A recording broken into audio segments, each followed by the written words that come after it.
What's going on, everybody? CaptainRoBear and crew here for Vecna.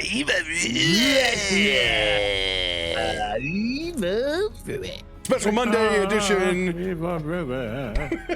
Episode 18, Chapter 4. Woo! Let's go. All right. We got action to get to, so we're going to hop right into announcements and get this thing done. Baddie, kick us off. All I got is Disadvantage episode 7 on Wednesday, 6 p.m. Central Time. That is my D&D campaign. That's in my fun D&D room upstairs, all together around a table. It's wonderful. And then I have a meet and greet Friday, 10:30 in the morning. I'm gonna be late to it. I'm telling you now. At TwitchCon in San Diego. So if you're at TwitchCon, come and meet me, and I'll yell at you probably. Yeah, that's it. Go. I will also be at TwitchCon this week. Working my booth in the charity zone, Wounded Warrior Project. So come and do cool things with us. We have lots of activations, and I don't know if you can see it. You can't. I think I tucked it under the couch. Got a tier list that I'm painting, so I'm excited. So you should come by every day if you're there. And a D&D game. Yeah, on Saturday. Baddie's around there. 2 p.m. You'll just have to come by. We'll see what's up. And then October 1st, we have finally announced our Book 2, aka Season 2 of our charity TTRPG that utilizes the One Ring called The Fourth Age, based 50 years after the War of the Ring, over on twitch.tv/Wounded Warrior Project, and that'll be on Tuesdays at 12 p.m. PT or 4, 1, 3, 5, whatever's Eastern. You can math. And that's it. Nice. Not much here. However, tomorrow at 9:45 a.m. Pacific time, I am one of the official co-streamers for Logitech G's Logiplay event, where they release a lot of stuff and we react to it. And it's going to be fun. So come check out, hang out with me tomorrow for one of the only streams I'm going to be doing for like the next month. Aside from that, I'm not going to TwitchCon because I am currently in a musical, so you will not see me there. So if you do see me, it's not me. It's a Changeling run. That is me. Pass it to Ted. Yeah, not too much here. Play with RoBear on Wednesdays, so you can come check us out on all that stuff. And yeah, tomorrow is the official street launch of the 2024 Player's Handbook. There's a lot of weird stuff going on with digital pre-orders and whatnot. I have a video on it. If you want to know what happened and why your order got canceled, that'll probably tell you why. Oofta. Oofta. I will not be at TwitchCon. I got nothing to announce. I'm ready to play some D&D. Over here, this is a note for everyone that is in our community that uses Foundry. If you are playing games this week or anytime soon, do not update your VTT. Everything is getting released. 4.0 has been out for 3 days. On just the D&D side, their hotfix for their 4.01 is already like this long. Remember this, we do this every time through updates. Don't go and bombard them with my modules are all broke. Duh, all the devs have to catch up. As well as the whole module that gives us all the tools, which is the Player's Handbook, is going to release on the 20th on Foundry. So everything is set up. Cool your jets. We'll probably be updating in about 2 to 3 weeks is usually the sweet spot that's there. So I would suggest making sure that you don't update a single thing, even your regular modules, because the devs are going to be updating all those, and you'll error out because they'll try and pull the module that works with 4.0. Oh God, it's on repeat. We're starting again. Start over. Disadvantage on Wednesday. No. Is this the Matrix? Oh, that one got me in the lungs, bro. Oh, woo. That was good. That was good. That was good. Yes, please don't die. Yeah, that's the last of my Foundry ramblings. If you update, it's your own fault. And if you don't have your backup set, that's also your own fault. So pretty much, this is all on you. Be the change you want to see. And other than that, like we said before, if you guys are going to be at TwitchCon Sunday, the last day of TwitchCon, we'll be on some sort of stage. TwitchCon isn't big. You can find us 2 p.m. Heist D&D with all of our friends, and it's a mixture of my friends that I've never all got to play with entirely. And Danoch's, we have talked about playing D&D together since I've met him, and we still have never played. So I'm super excited. That's going to be awesome. Catch us there. And remember, it starts there, but we're going to expand on it because there's way too much time and effort that goes into things for a 1 hour one shot to go and not get extended. So we'll actually have some story that extends past that. So enjoy it. If you guys are out there, come by, say hi. Don't be scared. Make sure you have your tag with your username up in front. Please, dear God, help us. Save me. I remember your face, but your username is trouble. So please, when you're super excited and I'm like, oh my God, just help me. I need a little boost. Hi, Or can find me and switch tags with me and then go up to RoBear. Oh, That'll be real fun. Oh, it's all these tall Sams running around. I would know it's Wait, they're everywhere. They're everywhere. I love that. But we need to pick up where we left off on last Thursday. Yeah, we do. Catching up between wizard drama, retrieving the second rod of 7 parts, and settling back in to life on the material plane in a bizarre set of events. Isaiah is back with us, thanks to the magic of one Mordekainen that helped bring him back out of the donjon several weeks later, as the party got to process Isaiah's feelings that he had possibly been left behind. While you guys put all of this back together, totally missing a debriefing with the Spelljammer Academy again. But the mission complete.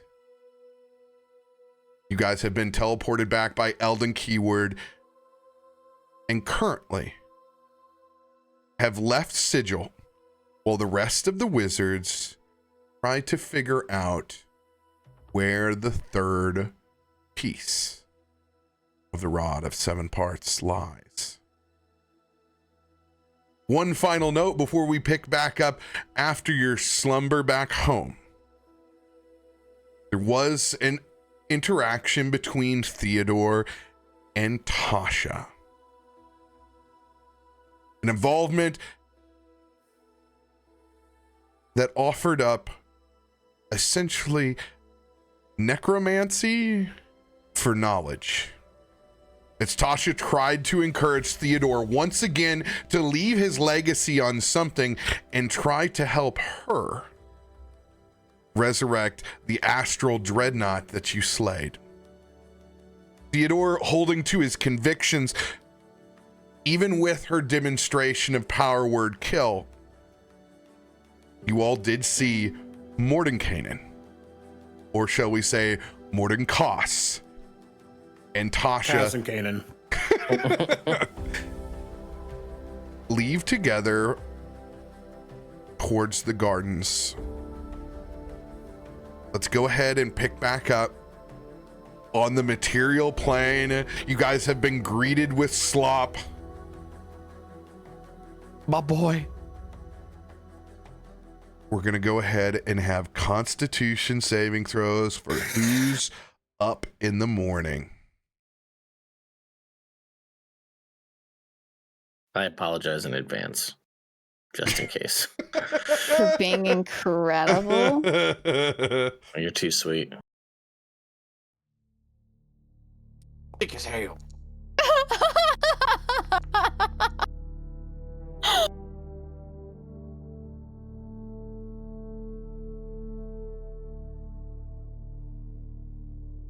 Have you still got Bless on?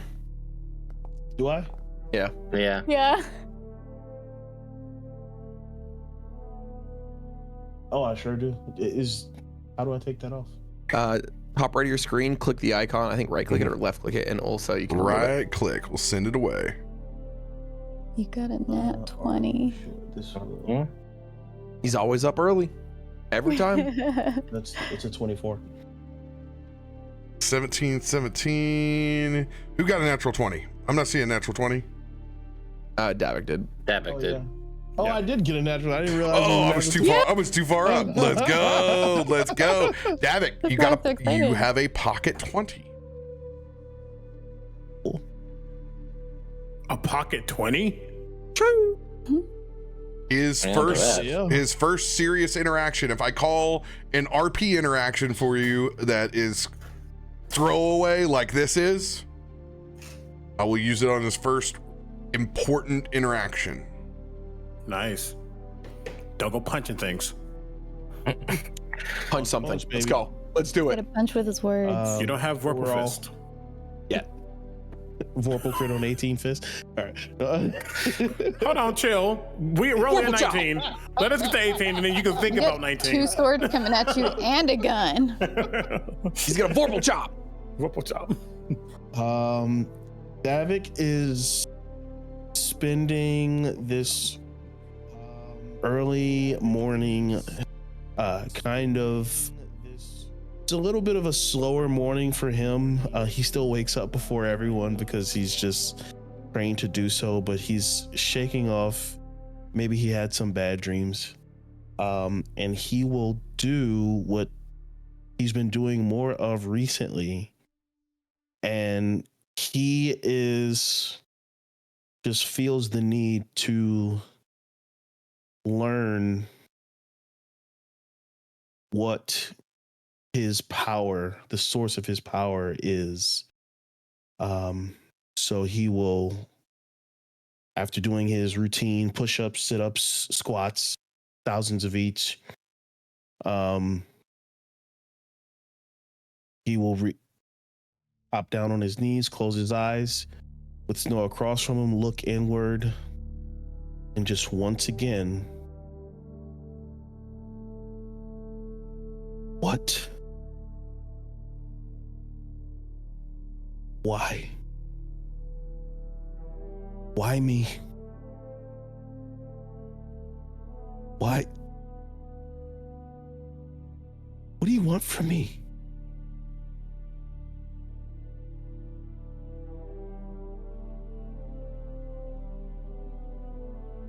Why?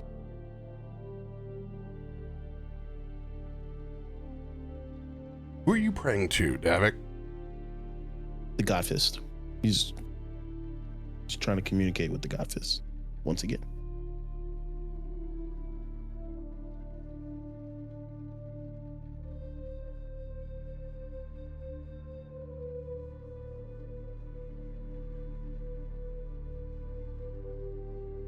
Anything else?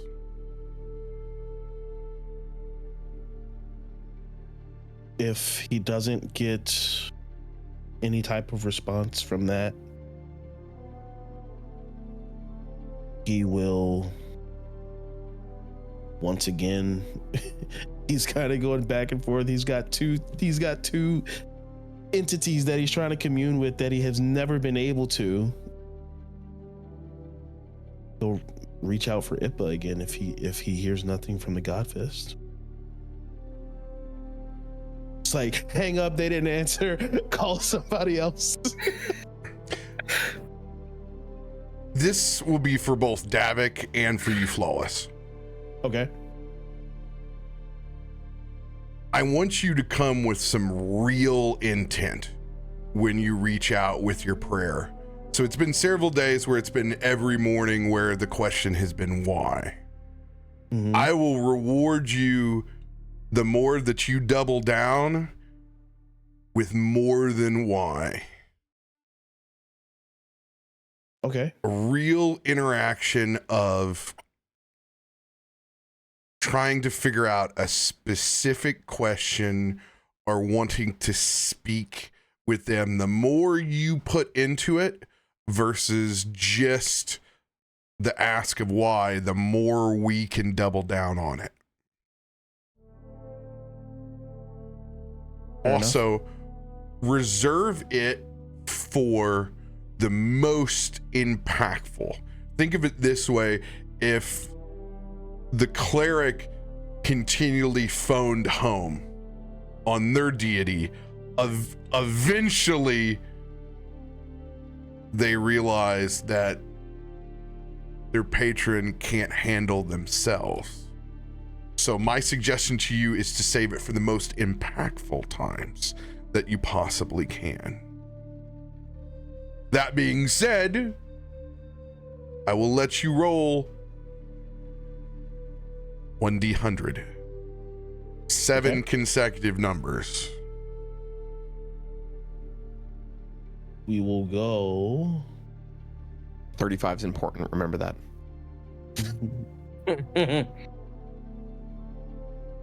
we will go 68.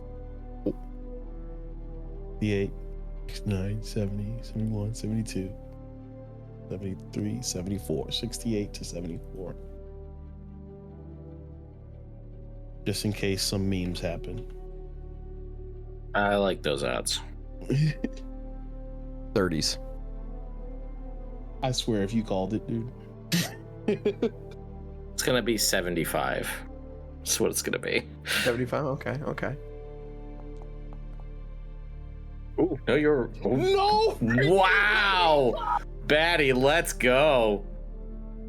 What's funny is it almost landed on 75 and then it flipped to 35.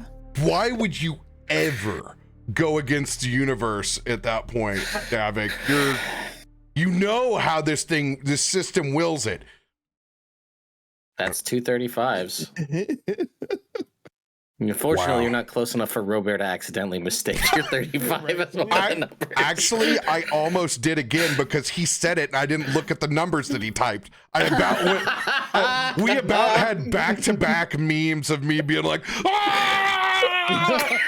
and everyone else going, God, you're stupid. 35, beautiful number.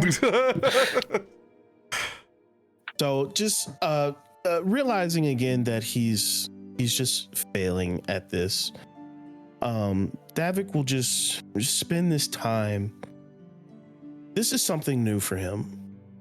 He's been scared to do it up until this time because of the pain that he associates with the God Fist. And Egrik was kind of let in a little bit on that, why he feels that way, because attaining this power, when he went on this quest, he thought he was doing something heroic, something that would make him a hero, something that would make him more than an outsider, an outcast. And he found it. And then in an instant, at the point where he seemed like he was to revel in victory and satisfaction, something horrible happened and he can't help but blame himself. So ever since then, he's been hesitant to engage with fire. He doesn't like it. He knows he's naturally gifted with it, but he avoids it at all costs because he doesn't want to hurt anybody. But seeing these people that he's been traveling with deal with the things that they're dealing with, Isaiah dealing with his inner monster, Egrik, Kalthorr dealing with their crises of faith, even seeing Remy struggle with the things that he struggles with, where he feels less than or like a failure in certain things, and Theodore just trying to be a guy. I love that. That is my brand. I love that for me. And seeing all these people go head up against these things that they struggle with, he now feels the need, and especially with the threat of Vecna looming, he now feels the need to embrace what he knows to be the strongest part of him, however afraid of it he is. So he just thinks on that for a minute. And after failing once again to commune with the God Fist, he will do what he always does, has always done in moments of failure. He'll take it on the chin. He'll accept it. He'll open his eyes. He'll pop up, put a smile on his face, and walk out to greet the rest of the party.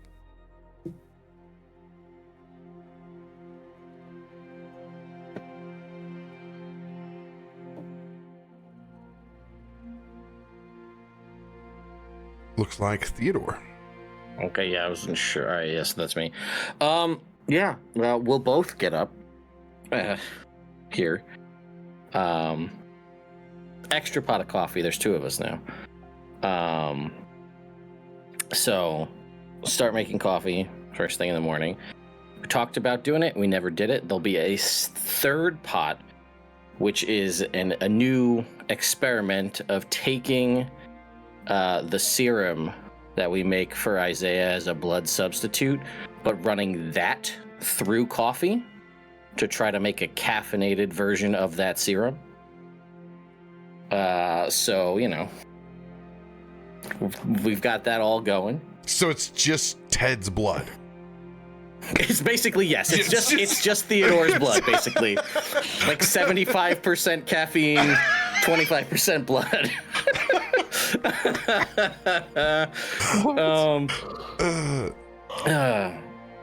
Yeah, basically. And then we've had a little bit of turmoil when we start getting too much into our thoughts here and going off and doing stuff first thing in the morning.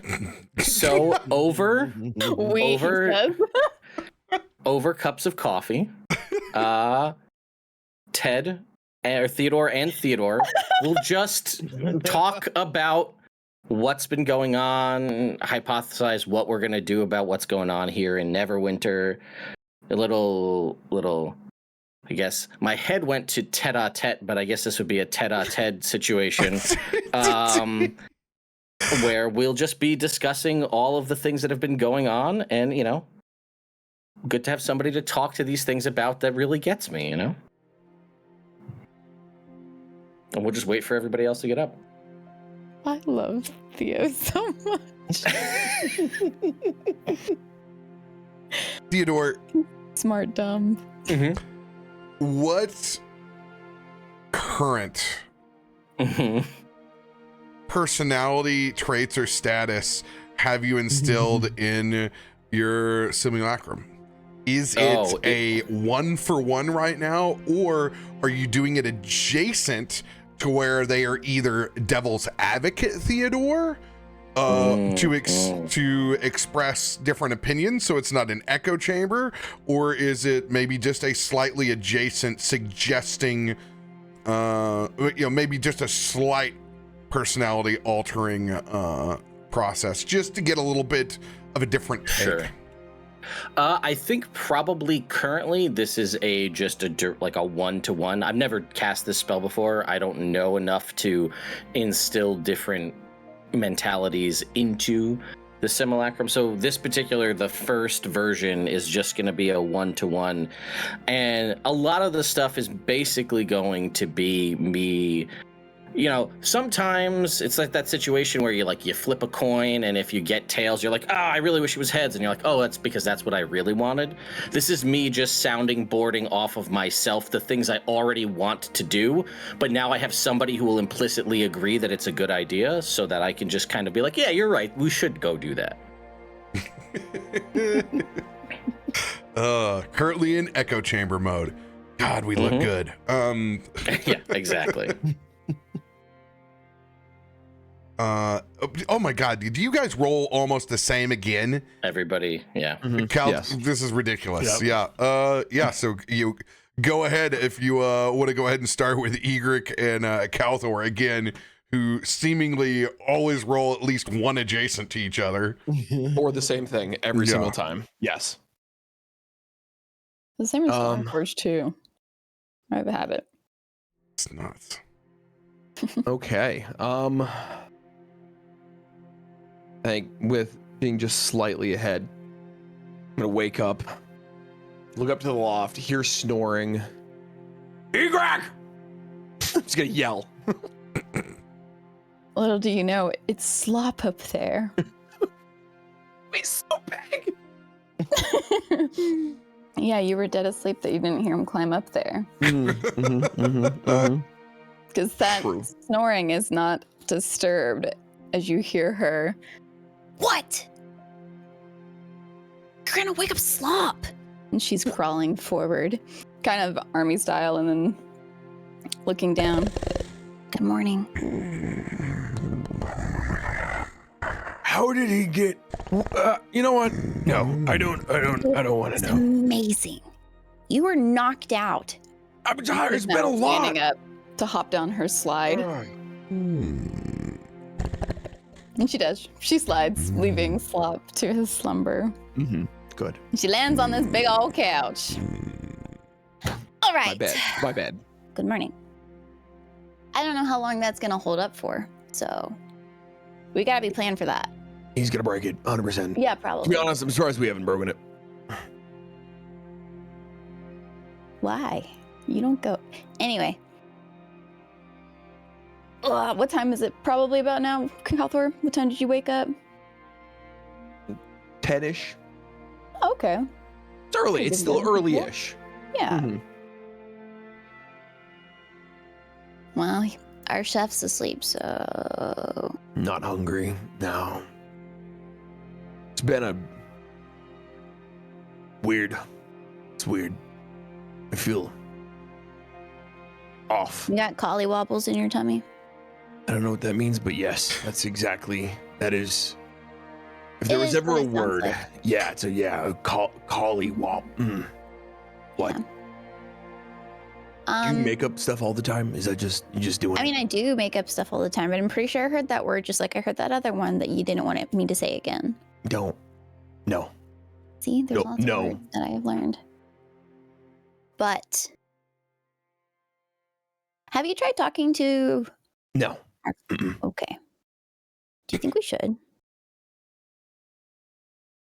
And She's gonna look out the back, kind of Yeah. toward their waterfall, and try. We gotta do something.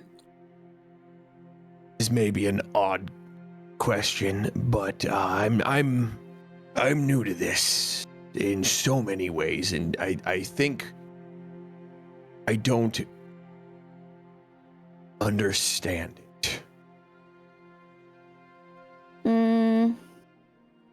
I don't either. Yeah, that's what there was a yep. But what we do understand is how we communicate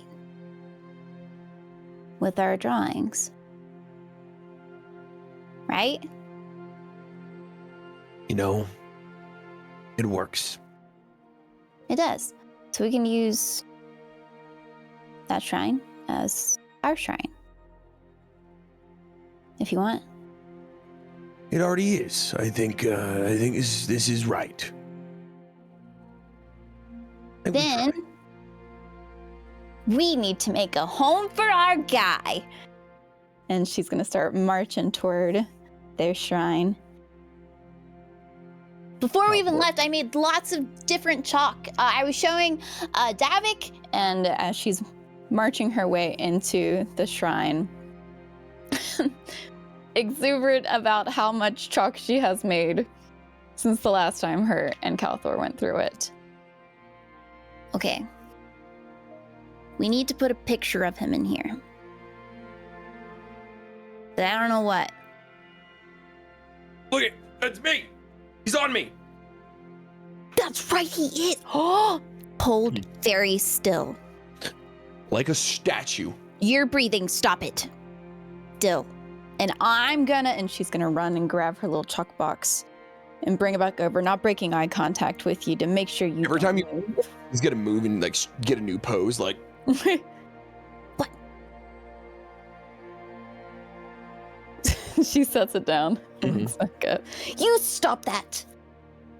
Actually sit so you're comfortable. Okay.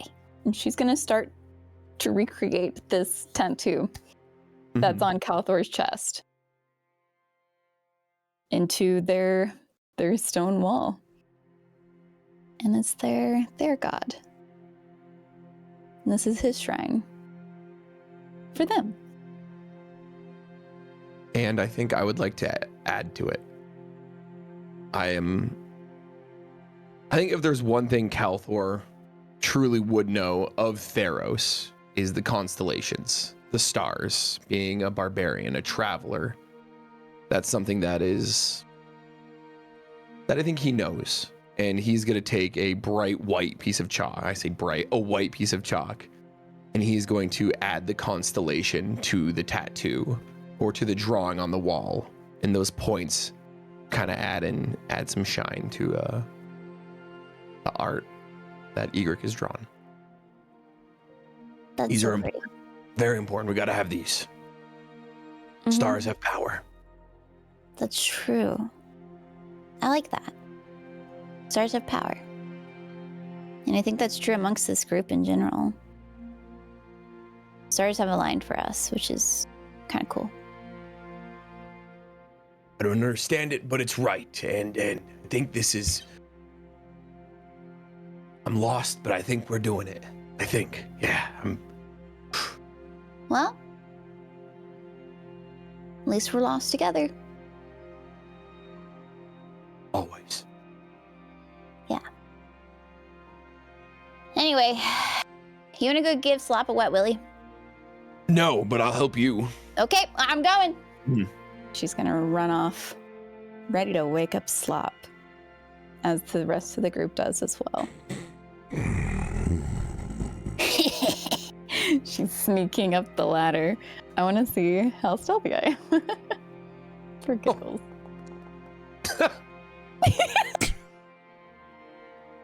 Oh boy. I think that as she's hitting that last step, her foot slips and gets caught in that step as she does some grandfather clock, like ticking, swinging motion of a goblin. Probably wakes Slop up. Not helping. Whoa! Good morning. I said good morning. How did you get up there? I don't even... Don't break it! Falls next to you, Jump. very not gracefully. I'll catch you. Oh. I jump and shuffle. Jumping shuffle! What is that? As Slop rolls down from the bed, you can see there is a good 3-foot indentation in the drywall where he's boom, it's just hit up against the wall and then. Ooh, Is that gonna make our house fall? Slop, fix that. Slop, fix that now. Don't worry about fixing Slop, it. go fix Slop. it. You Slop, be fix now. fixing dinner, fixing breakfast, Slop. Don't be fixing Slop. walls. Slop. Got that one.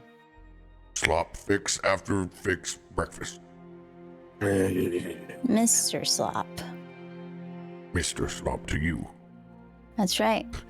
Mr. Slop. Mr. Slop. He points to you and begins to make his way towards the kitchen because he can't decide whether I like French toast sticks or whether I like pancakes. Slop make both and waffles. Yeah. Bacon. Ooh. All the proteins, they're non-negotiable. Sorry, I'm bewildered. It's Slop right now. Our boy has grown. He's leveled up. Yeah. Chef. And everything. Yeah, chef. Yes, chef. He's got his first star. Isaiah. It's funny how a goblin was speaking about to her half giant, mostly giant, 3/4 giant friend that they'll get lost together because currently he's lost in his own home abode. But not necessarily lost, just alone. The odd thing in this moment is that he was so exhausted that he did not make it down to his true sleeping area, his true back cave, if you will. Ooh. He's currently above in the dilapidated, broken, haunted-esque living room with the 5 paintings, the green flame fireplace, the broken furniture just crashed on the ground, and he slowly opens up his eyes. His glasses are like a couple of feet away from him. He did that thing when you're so tired and you try to get out of your clothes, but you just don't make it in time. So there's one shoe that's on the ground somewhere, one's still on. Part of his jacket is off of him, but he realized that he actually somehow in his slumber made it into a makeshift blanket over him. And he slowly comes to himself, comes into a state of unsleep. And honestly, he's just contemplating for a long time. And either he's contemplating or he's just that tired. You know, it's also when you get up in the morning, you just stare at the wall. It's very much that. But he slowly but surely gets his things, gets his shoe, his glasses, pointedly doesn't put the glasses on, just puts them right on his shirt collar.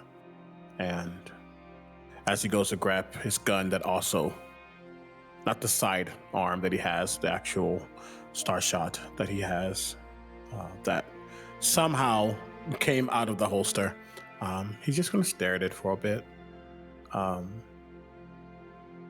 And as he's staring at it, he's just looking at all of the constellations, the 1, 2, 3, 4, 5, 6, 7, 8 of them that are on it now.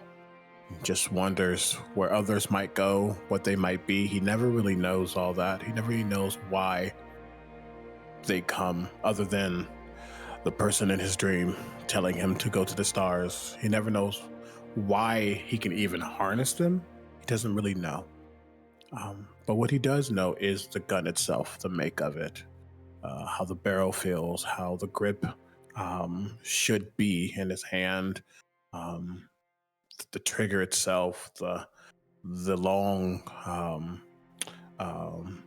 just it is in its entirety. And what he does is shuffles out, walking out of his area, looking like a drowned, harassed rat. And he finds the nearest table and just sits down quietly. Glasses still off, and he literally just starts to tinker. He literally takes it completely apart. He finds he has a cloth for if he needs to buff anything. He has a soft little solution to make sure that all the pieces are cleaned off. No dust and grime. They've been in the Underdark, they've been in the Astral, they've been everywhere. So just making sure that it is as precise as it can be, because while he's not perfect, he'll make sure his gun is. And that's what he does. He might hear the chaos of Egrik and Slop and Kalthorr. Probably realize there's 2 different voices coming from Theo and Theo. Not sure what Davik might be in this moment. Not sure where Remy is. But he's not quiet in the sense that he doesn't want to speak. He's just getting some work done. That's really all he does. I think that's all he does. Remy never left the common room either, so it will be the emergence of Theodore coming back in and making coffee. My man. He's gonna go up to the 2 different drips. What we got brewing here, Theodore? I wouldn't. That one, that's a specialty. Yeah, but it looks like a good dark roast. That's more Isaiah's kind of thing. You could try it. I don't know if you'll like it, but you could give it a shot. I probably wouldn't, though. I'm good. I just wanted to make sure one of these wasn't decaf. That's all right. No. I don't even know why that exists. Can you make me a cup? Yep. Yells out from the back. Yeah. Yeah. We'll pour a cup and bring it over. See, I was not the only one that didn't make it back to the room last night. I give myself a prestidigitation, but I don't make myself look any better. It's just it's a freshening. That's about as much as can be required of me thus far in the morning. And it's definitely that kind of day back home. In the spirit of my own father, I will go ahead and grab the our version of the equivalent of Bailey's Irish cream, and I will pour myself 2 cups. I will have one Bailey Irish cream, and I will have one straight up black because the flavor's too good. That's right. Seeing some of the Irish cream or whatever we're gonna call it, and he grabs the cup from Theo and thanks him. He just like holds the cup out to Remy. All right, put some of that up. You don't get to have that by yourself. I was surrounded by dolls. Hit me. Good point. Wait, so am I. But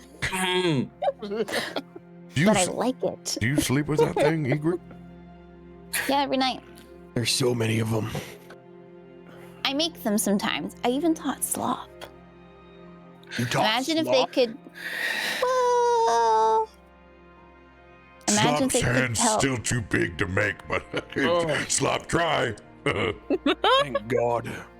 There's an oversized Cyclops Furby that's over there, and man, it looks more Garbage Pail Kid than it does your Furby. Like, it is visibly, it is shook. It is more terrifying than the rest of the dolls.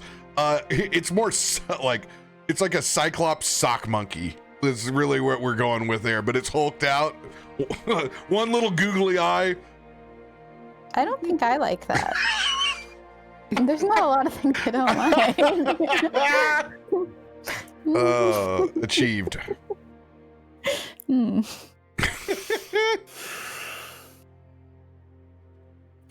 Where's Davik?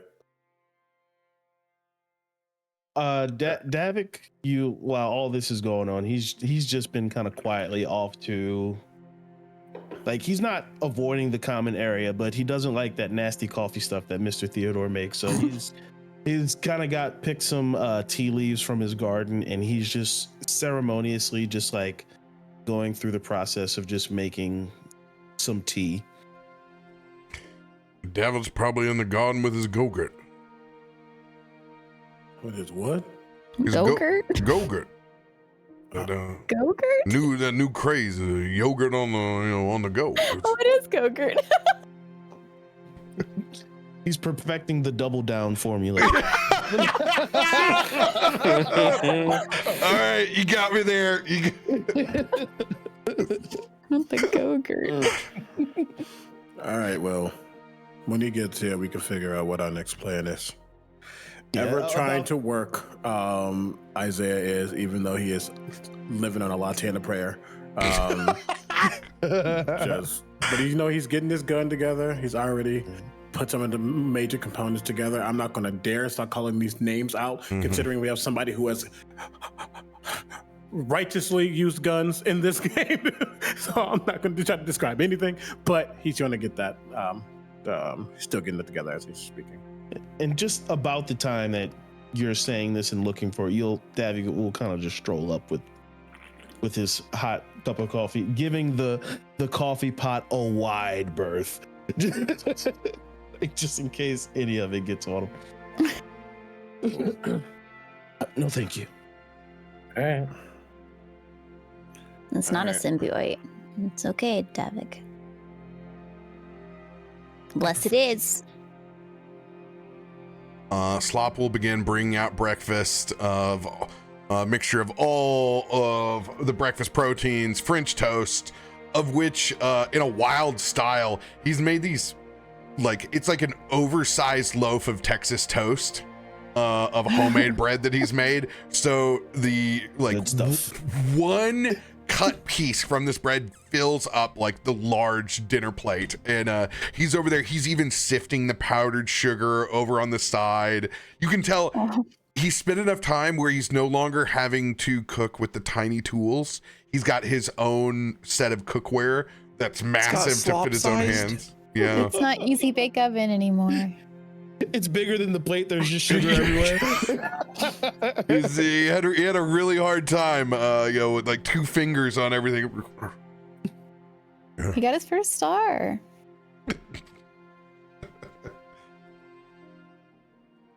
You guys have a bountiful breakfast in front of you. I'm so hungry. Like Kyle is. Kyle is hungry right now. You are Yeah, killing me he with does. this. He does this to me every Wednesday. Oh my god! Every Wednesday. And you know what? Just because the county fair was through, Slop's gonna make some funnel cakes as well for dessert, because you haven't had enough Of course he carbs. is, sure. And he'll prepare them. He'll do a Snickers one. He'll do a Reese's one. He'll even do a red velvet cake, which is his favorite.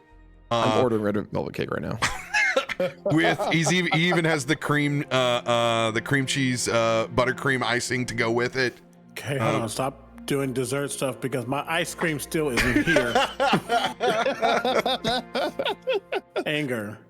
1 p.m. That's the cutoff. 1 I'm getting my ice cream tonight. They just turned it off at 1 p.m. Like, oops, Yeah, sorry. Literally right after noon. You didn't make All right, it. let's start breaking it down, guys. Down. Holy shit. Isaiah, But they don't looks, clean it. Isaiah looks at the food and again, because this thing is kind of organic, it wasn't anything I was able to really tell you, RoBear, but I was thinking that as I described with the Donjon constellation, a part of Isaiah will always still be in the Donjon. I think anybody who leaves the Donjon, something's still there. And the part that's left is actually his human appetite. So he really never will want human food again. Even on the off chance that something changes. So he just kind of looks at this and he's just, yep, downs his coffee. Really excited with how it tastes. Not focusing on the bean, more about the sanguine aspect. Mm-hmm. He just eat up because we got a lot of work to do. Already? Always. Her mouth is full of French toast and waffles and pancakes because she couldn't decide which ones to eat first. And so when she's talking, it's like something's coming out of her mouth. Hunker down. Yeah, you know what? Ruby's been through a lot. I'll be like this week. I went and I got a bunch of pastries and donuts from our local Vietnamese run donut shop, which is amazing. But I ordered them for both me, my brother, and like my father and his girlfriend. And then everyone ate one and left me with these boxes. And like, How generous. no, don't, no, you can't, because that means you're gonna finish them because you're not leaving them. So I had like, over the course of 48 hours, 6 apple fritters. It just felt awful. Remy's eating breakfast, even with the coffee. He's just gonna eat till he's just, two-legged spread on the chair. Just, he's gonna look like those cat memes that like sit up. It's like his belly's gonna be pooching just a little bit. Like, I needed that. Like one last, like he's even got a little bit of a shake in his hand from those 2 cups of coffee as he reaches for that last piece of like ridiculously thick cut bacon. In between those two sides, there's going to be we're going to have some that's candied in brown sugar that's been cold smoked. We're going to have the regular cured, and then a little bit dredged in flour, the kind of where you're making like a crispy summer style BLT. I'm about to mute you, RoBear. Curse you. Every do week, it. y'all. RoBear. He does it every week. I legit just ordered 2 pieces of red velvet cake. I just did that. I just did that. Now you gotta get some thick candied bread. I mean, I will. Don't tempt me. The fact we live in a world where you are in some place that can get that with a button is Yeah. 10:30 at night. Red velvet cake fresh red velvet cake being delivered. it makes me happy. We live what a time to live. What a time to world live. we live in, man. Mess. In 30 minutes, you can't even go to Walmart where I'm at, dog. Oh, messed up. Oh. What are you all doing after this bountiful slop feast? So are we gonna check on what's going on out there? Is the party still going, RoBear? Can we like hear music and stuff? When you guys arrived, the city has continued to be, it's like New Orleans. Like it's not the jump off right now, but like Right. somebody's playing a trumpet somewhere. every oyster house still has a line out in front of it because like people are going nuts. Like the brunch crew is there. Like there's no shortage of Bloody Marys going on right now. I really want beignets now. Thank you.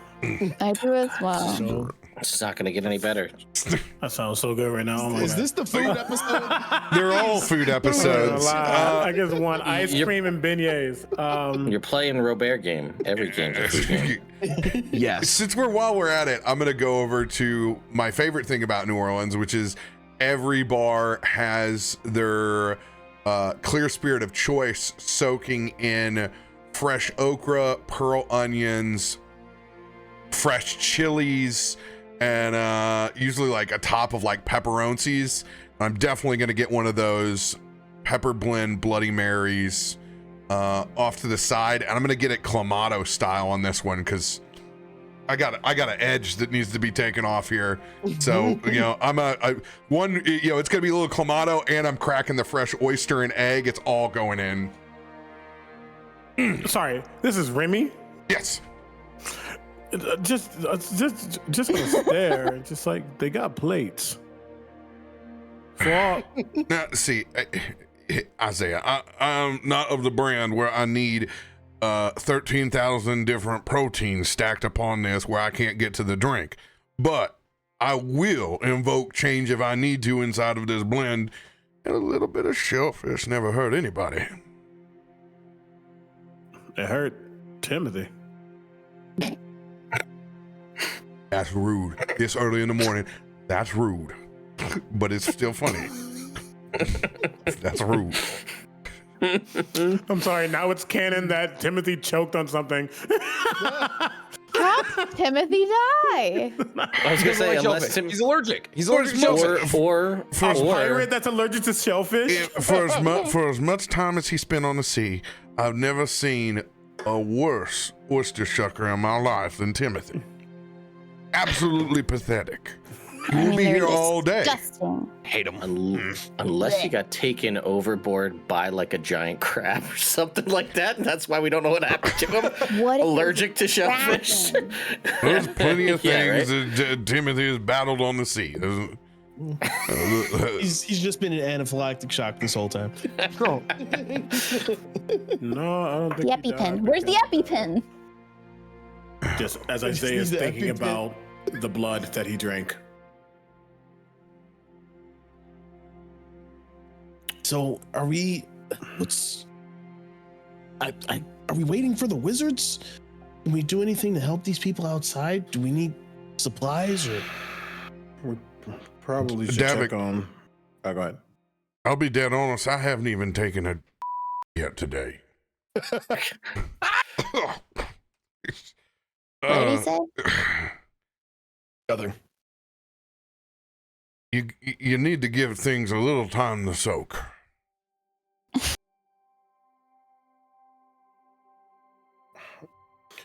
But it wouldn't hurt going out and seeing what's going on in town, not trying to save it, or not trying to make something out of nothing immediately, but checking in on Tana. Is it Tana? Mm-hmm. It's Tana, thank you. I'm always going to say Tara in my head. Checking in on Tana, checking in. What if you change your name every time? That's funny. Yeah, just, Hannah This is a oral story, okay? Like, shit ain't got to be right. You just got to be confident when you say it. You could, yeah. Maybe it's one of those. She changes her name every time for safety purposes. No, it's Tara. I love that. Checking in on her, checking in on even our friends, our patrons, different, just people we know in town, seeing what's going on. Or we stormed the temple. It was. Wait, sorry. Let me make sure this isn't metagaming. We don't know that Gerard is connected to the priest of Palor, correct? Ogma, sorry. No, that was just kind of like a. That was a description. Okay. Yeah, just a description. Great, thank you. Actually, hold on. Now you got me questioning if you guys did see it via Egrik. I wasn't sure if we saw it or if it was a narrative thing as we end the game. Want to roll for it? I'm gonna go ahead and allow it to have been a vision through Egrik because I'm pretty sure it was. Which vision is this again? This is them handing the apples out. Yes. Of which, Yeah, because we talked about it. because there's no reason for us to go back and like have to RP for you to find all of that out. Like, pretty sure that you guys got everything that evening. You were able to process that, like, okay, it is indeed the apples that the church is handing out that's causing everyone to be able to essentially become a changeling for the evening and change into their heart's desire. That's causing the anonymity and the extra revelry. Awesome, great. I think you'll actually look at Egrik when he even says that. And we know those priests of what, Ogma, knowledge or history?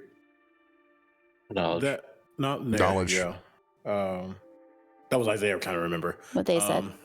That was Theodore correcting you. Actually, it was all three Teds correcting you at the same time. yeah, that's fair. That is fair. Oh my! You have to make the Spider-Man meme with yourself. All three of them. I could do that. I'm gonna shoot one of them. I can't do this. Oh, I think getting corrected. He just like looks over.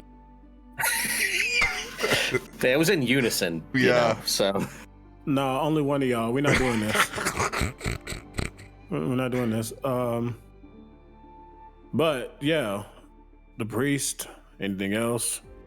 Word of mouth. Just going in town wouldn't hurt. And they haven't really seen our faces since we really erected this place. So give folks a chance to put a face to a name or something. You don't necessarily got to split up. Could, but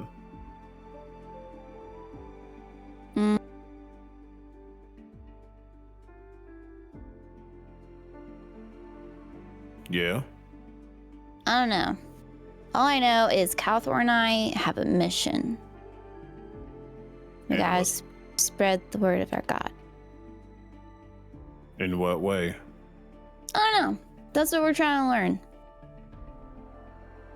That's why he's got this. Kalthorr, come here. And as you approach, her arms widening, we have this. Ta-da! Art. He's flexing again. He's doing his practice. Does That he part have his doesn't clothes matter. on? Is it covered up? Or? Well, he's never really been a big clothing guy. It's just a bit of leather. This is like he's got like an iron pauldron, like kind of cool looking. Then he's got like a fur belt thing and some shorts. A lot of barbarian happening. Fair. It's like a walking billboard. So you're Great gonna exposure. do more billboards outside?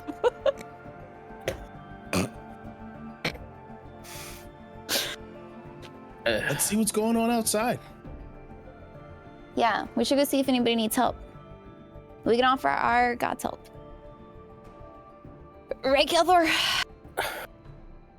Good at sending people to him. Well, correct me if I'm wrong, but your new god is all about the transition, right, to the beyond and all that. Yep. I know it wasn't that long ago, but we did just have that murder victim that slopped through in the dumpster. If you recall, we brought them here. They got stabbed, and we realized, the anonymity right before we left. There was that whole, like, how are you going to fix all the problems when anybody can be anybody? I forgot about that part. So, I mean, obviously we can go out and help people, but I don't know if there's anything that you guys could do that could be done with that person that, I mean, they've been dead for a couple of days, so maybe it's a more immediate thing, but just something to consider. They already spoke to him, too, so not much. Oh, that's right, yeah. But, I mean... That's how you guys got all the information. Yeah. Yes. Egrik ate his brains, didn't she? Eagle's eating brains again. Yeah, that's what it was. Okay. Yes. You're Well, welcome. then there may be more brains to be eaten about the town, then. Yeah. It's a good thing I'm But- not hungry. If they are a patron of the crossroads, perhaps you might be able to see, both of y'all might be able to see something that we can't. As far as what's happening in town, the ethereal is thin, but it's there. And maybe we can get to people before that we need to eat their brains. Just throwing that out there. I'm not against that. But also, you have that option in case you need it. Then, how about we head out, grab our stuff, of course, head out together. Perhaps we start with the priest, and then if we need to split from there, we all know how to get back. I just worry if who we think is at the head of all this, being alone, knowing that we are a prime target, being split might be more of a problem. I would also really not to be split up. Just getting used to this whole new god thing. I don't know if it's worth looking into, and it might be a waste of resources, but if it's something that can be done with scrolls or other things like that, there are spells that do allow one to hide themselves from scrying eyes and divination magics and things of that nature. If we're worried about that, whether all of us or a single one of us, there are means to do that. So we could look into something like that as well. Oh, the Neverwinter Witness Protection Program. We can call it that if we want. The dub P? Whoa. Wait, no. The NWP. Take it. We were so close. It's the end is silent. Oh. Is there a library here? Yeah. Mm-hmm. You I'm want assuming to go to the several. library? Oh yeah, there's libraries all over Neverwinter. I know of a really great magic library. Magic shop / library. I'd like to go there if we have time. So would I. Okay. Then. Say it like that. Right.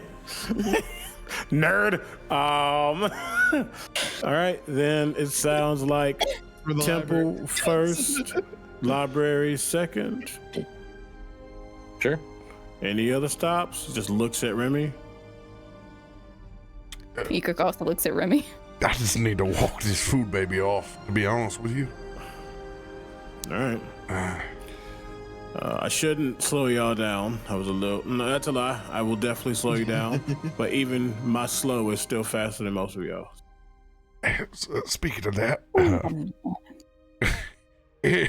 in the most father-esque way, Remy's gonna pick up, kind of hunch and drag his chair over to you. He's gonna sit down before he begins casting Greater Restoration on you. Maybe a little bit of this will funnel my way, actually. And he's gonna reduce you from 3rd level exhaustion to 2nd level exhaustion. Hey, You'll see some of the gauntness within Isaiah go away. Some of the slight color that's there returns. You can almost see him stretching his 2 very prominent fangs. Well, thank you. Well, Not friend. Still slow-ish, but Good news Okay. is, most people ain't half as fast as you are, Isaiah. just looks at Davik. Davik just kind of looks away. I ain't worried about it. All right. Let's do this.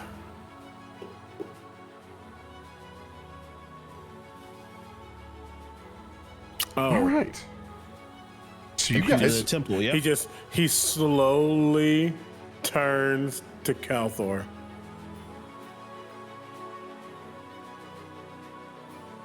I'm already struggling. If I can just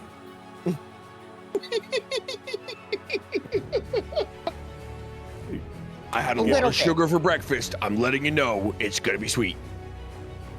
I mean, I'd rather it be sweet than. Never mind. And he's going to bite. It's going to be very slow. So it's I'm not counting. just, pounding. He's like, it's going down. You get 4 seconds. Yeah, it's going to hurt. But at the very least, I'm just going to do the damage. roll matters. for diabetes. It's just the damage aspect, and I do apologize. We can ignore the psychic. Oh my god. Ignore the No, psychic. Is the bloody, the sugary blood poison to you? You have to roll for poison damage. No, it's probably, it actually is a little sweeter.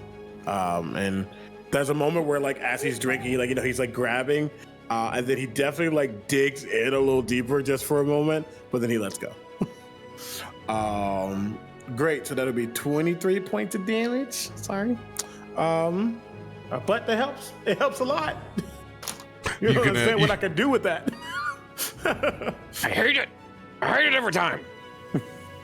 Come here. And she's going to. I got it. And Kalthor's kidding, I'm gonna not hold gonna his do arm anything. out, and he's gonna kind of like close his eyes a little bit. I'm gonna cast healing or cure wounds on myself. Yo. Fascinating. Describe what this looks like in your fashion. As he realizes for a moment, he was like, as Egrik comes to walk over, he's like, whoa. And he's just going to close his eyes and hold his hand. He places it completely over the teeth with kind of the blood dripping around it.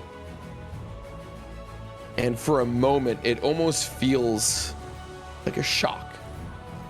A little bit of static as he lifts his hand, and you see almost like a static electricity charge dissipate between his hands as it looks, and it's completely, I guess not completely healed over. It's only level 1. You cauterized it.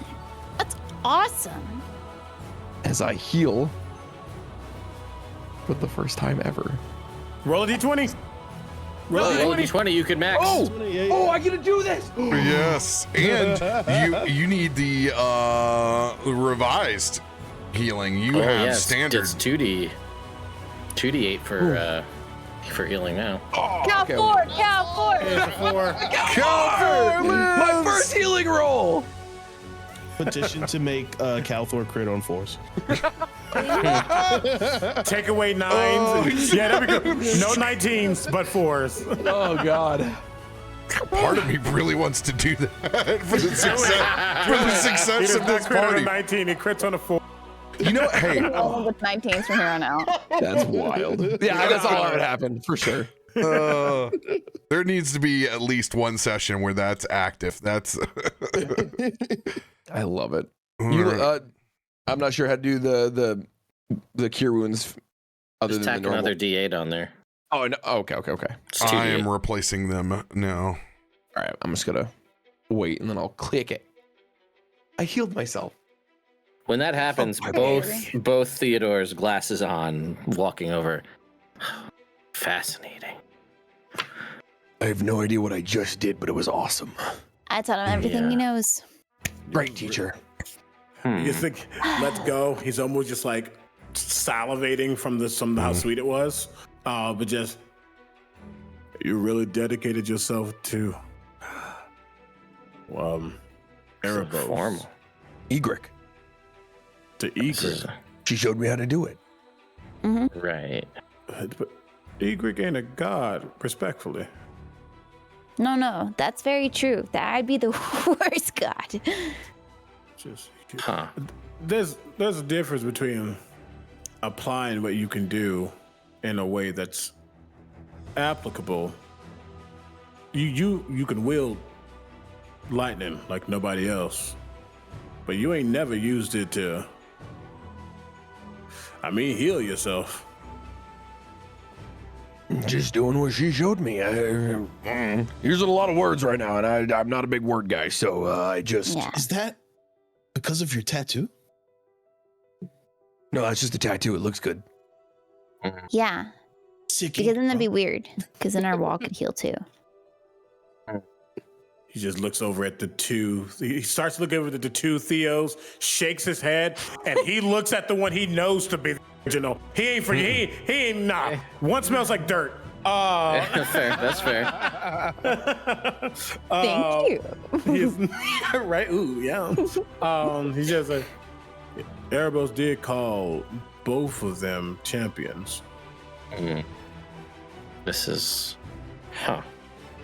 Do you have any other feelings, Kalthorr? Newfound, urges to try different things that you've never done before? New powers? Just curious, because everything seems to always be changing with this group, so I'm always curious what's going on. Little shocky Right. heal. Okay, all right. Keep your secrets for now. I don't think he's keeping a secret though. Are you keeping secrets? I don't know how to keep a secret. I don't think you do either. We're bad at that. Terrible at it. I just spill the beans every time. Maybe that's why Orcus never called himself that. Nope. Just That's not the name that we have to be afraid of. No, Yeah, there's I two of them wouldn't- now. There's two of them now. We have two names. Like two Theos? Nah. But pretend he's evil. If it's anything like the other name, people are just going to say it and not get mad. We're mad. we are not going to say it. Just keep that Anyway, so about those apples. right. We're saying all this while we're walking, I assume. Yeah. We're walking, talking. You all notice that, like, as you're walking, Isaiah just sometimes gets behind Egrik and Theo, and then just like finds the nearest shadow and teleports forward. And he just keeps doing that. In the bag of heating or colding, Slop has actually sent you guys and packed a lunch as well. You have the choice between chicken and beef walking tacos later today. He has both of them prepared, even has the fresh toppings board that will unfold when it comes out, between diced onions, fresh jalapenos, poblanos, different cheese blends, authentic Chihuahua, both in shredded and liquid with butter added form over on the side for the classic Tex-Mex white queso dip. What is happening? Starting to look like a real good decision to go to that prison. Absolutely. Apple prism.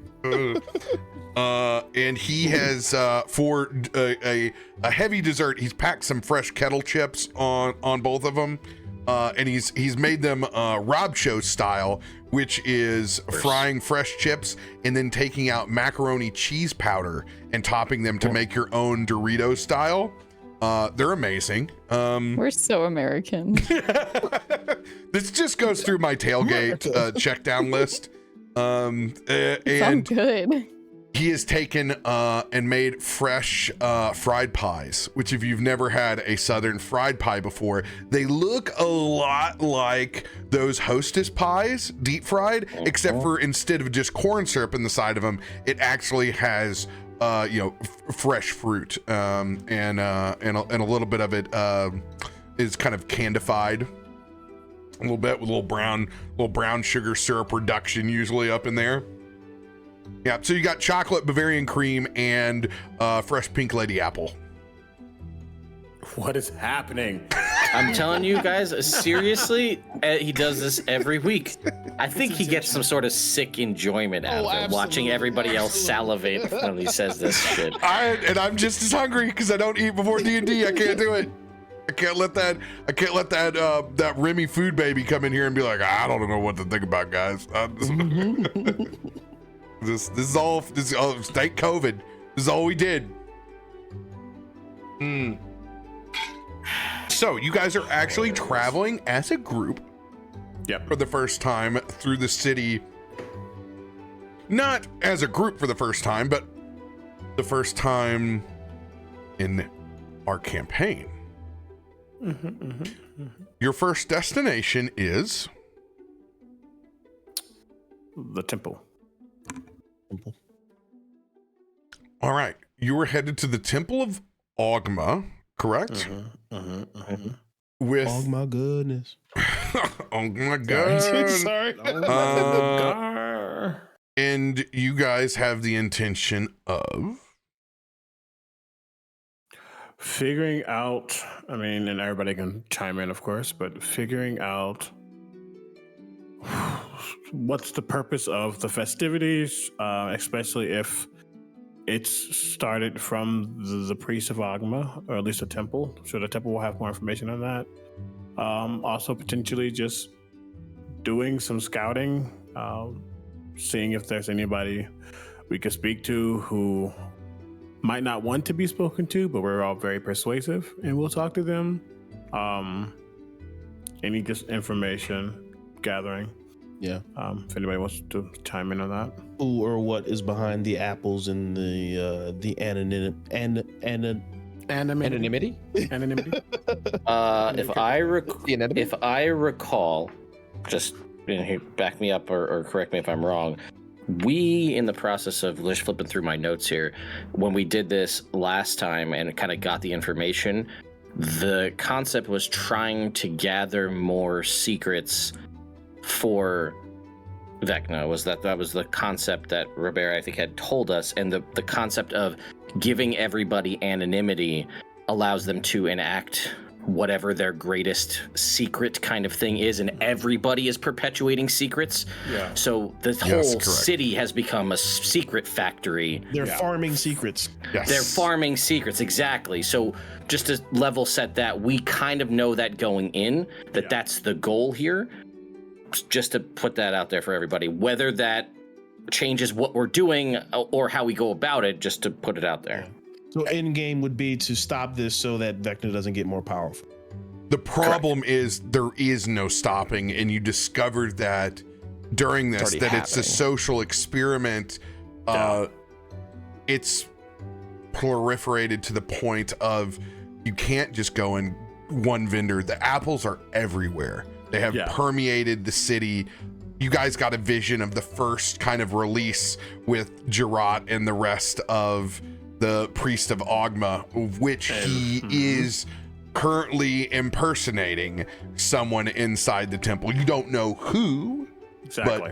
But actually you do know it is still it's still his brother. Technically his brother is not publicly listed as dead. I do have a question as well. As we're traveling to this temple, Are we in like a religious district with multiple temples and religious iconography or things of that nature? So in the city, this is towards what is considered the protectorate. Whenever Neverwinter was assumed underneath the control of Dagult Neverember, this whole temple area became the de facto front of the city. Now, the temple is behind another set of protection from that actual house. So think of it as first you go into the district and there's open of what used to be all of the religions that's there. And then once you get to the Temple of Ogma and the House of Protection, there's this extra layer of security that is then built up. So think of it as if here's the Vatican that sits inside of Neverwinter, and then here are all the other acceptable houses that any metropolitan would have. They would be on a more equal basis if you were in a different city, but this is like there's everybody, and then who's in the seat of power is very clear. While walking through here, could I look around or keep my eyes open for a temple maybe dedicated to those who have passed or passing or death? Just curious. Absolutely. In this case, we'll get to that. I don't want to just lore drop. We'll do that sure. As the way. Okay, so that's going to be something you're going to be looking for. Anybody else have a agenda for keeping their eyes open for something? As we're walking, because again, we haven't really been around, I'm going to keep my eyes out looking at intent. And what I mean by that is there are people who are going to be like, oh, look, these 6 are here again. Wonder what they've been up to. And then there's going to be people being like, oh, they're back. Seeing who might be clocking us as we're walking around. And I'll be doing that because again, my speed is 18 feet right now. To say that out loud.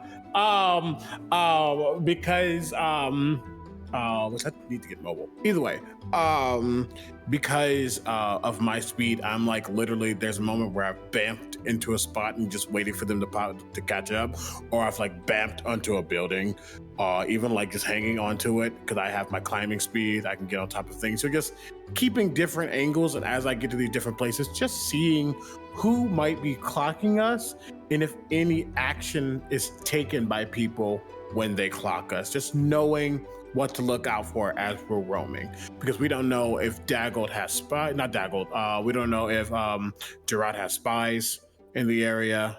People who watch out for these 5, these 6, things like that. So just keep an eye out on people. Noted. We'll make rolls in a second for everything. Yep. Who else? Yeah. Remember, on this map, by the way, you have your marking where we put our little keep. So we get to do a little cool riverside walk before we actually take the Dolphin Bridge and make our way across. The House of Knowledge is run by the Priest of Ogma as well. So they're sitting out in front here inside the entire Protector's Enclave. In particular, Dagult Neverember would be all the way over here inside of the Halls of Justice, typically. If he's there, the last time you met him was inside of a house, so you really have no idea where he might be. So we can have you guys just finishing up kind of the Riverside Promenade, and it is decked out. It's full autumn season. The pumpkins and the straw are out. The mums are all hung up in baskets out in front.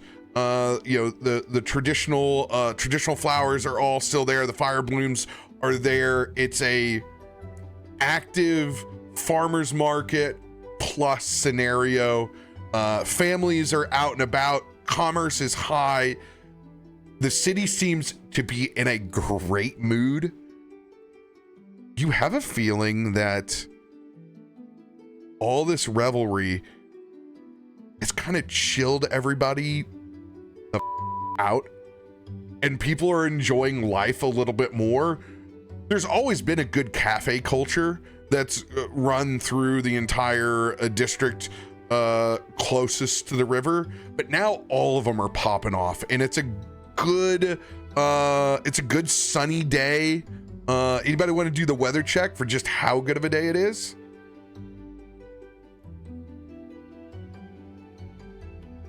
Just a D20, right? Yeah. I love rolling for weather.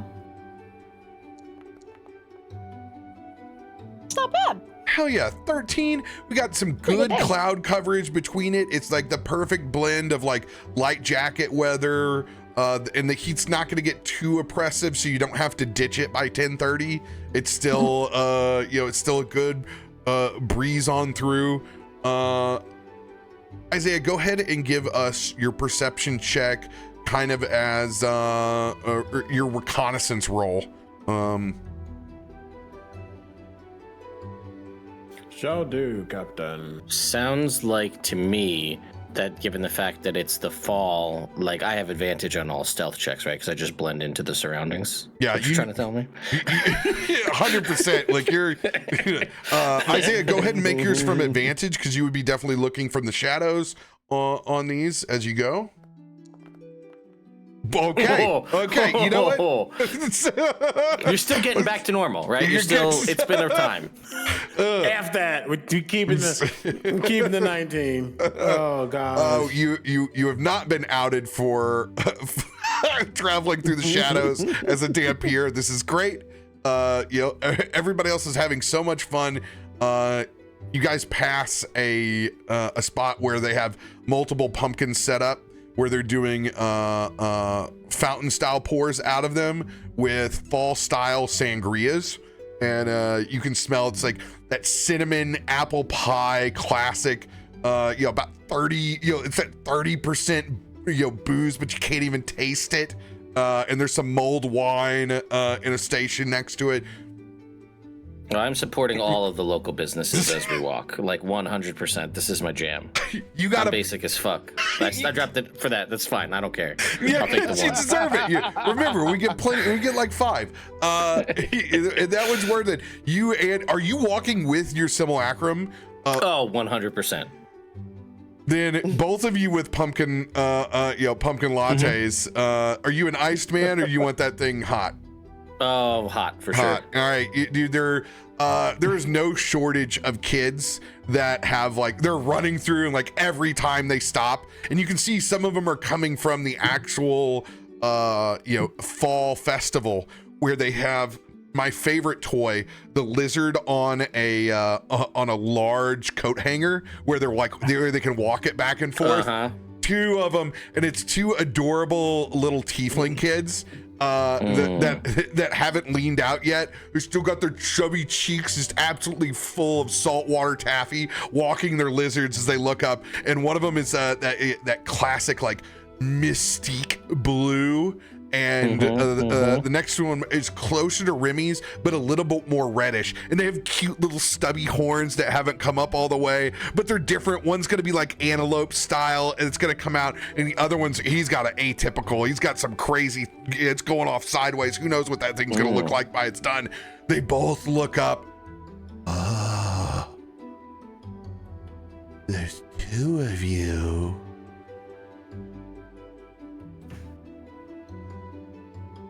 How do we do that? A lot of studying. Stay in school, kids. Oh, I don't want to go back to school. The fall festival's so much more fun. Well, not like right now. Yeah, do the fall festival. But, though, seriously, stay in school. This is my lizard, Gregory. I'll just look down and be like, "Oh, hi, Gregory." I'll really and just engage with this kid for sure. Both of us will. Like, Oh. I haven't named my lizard yet. oh yeah, it'll come. To you, don't worry. Egrik. That's a great name.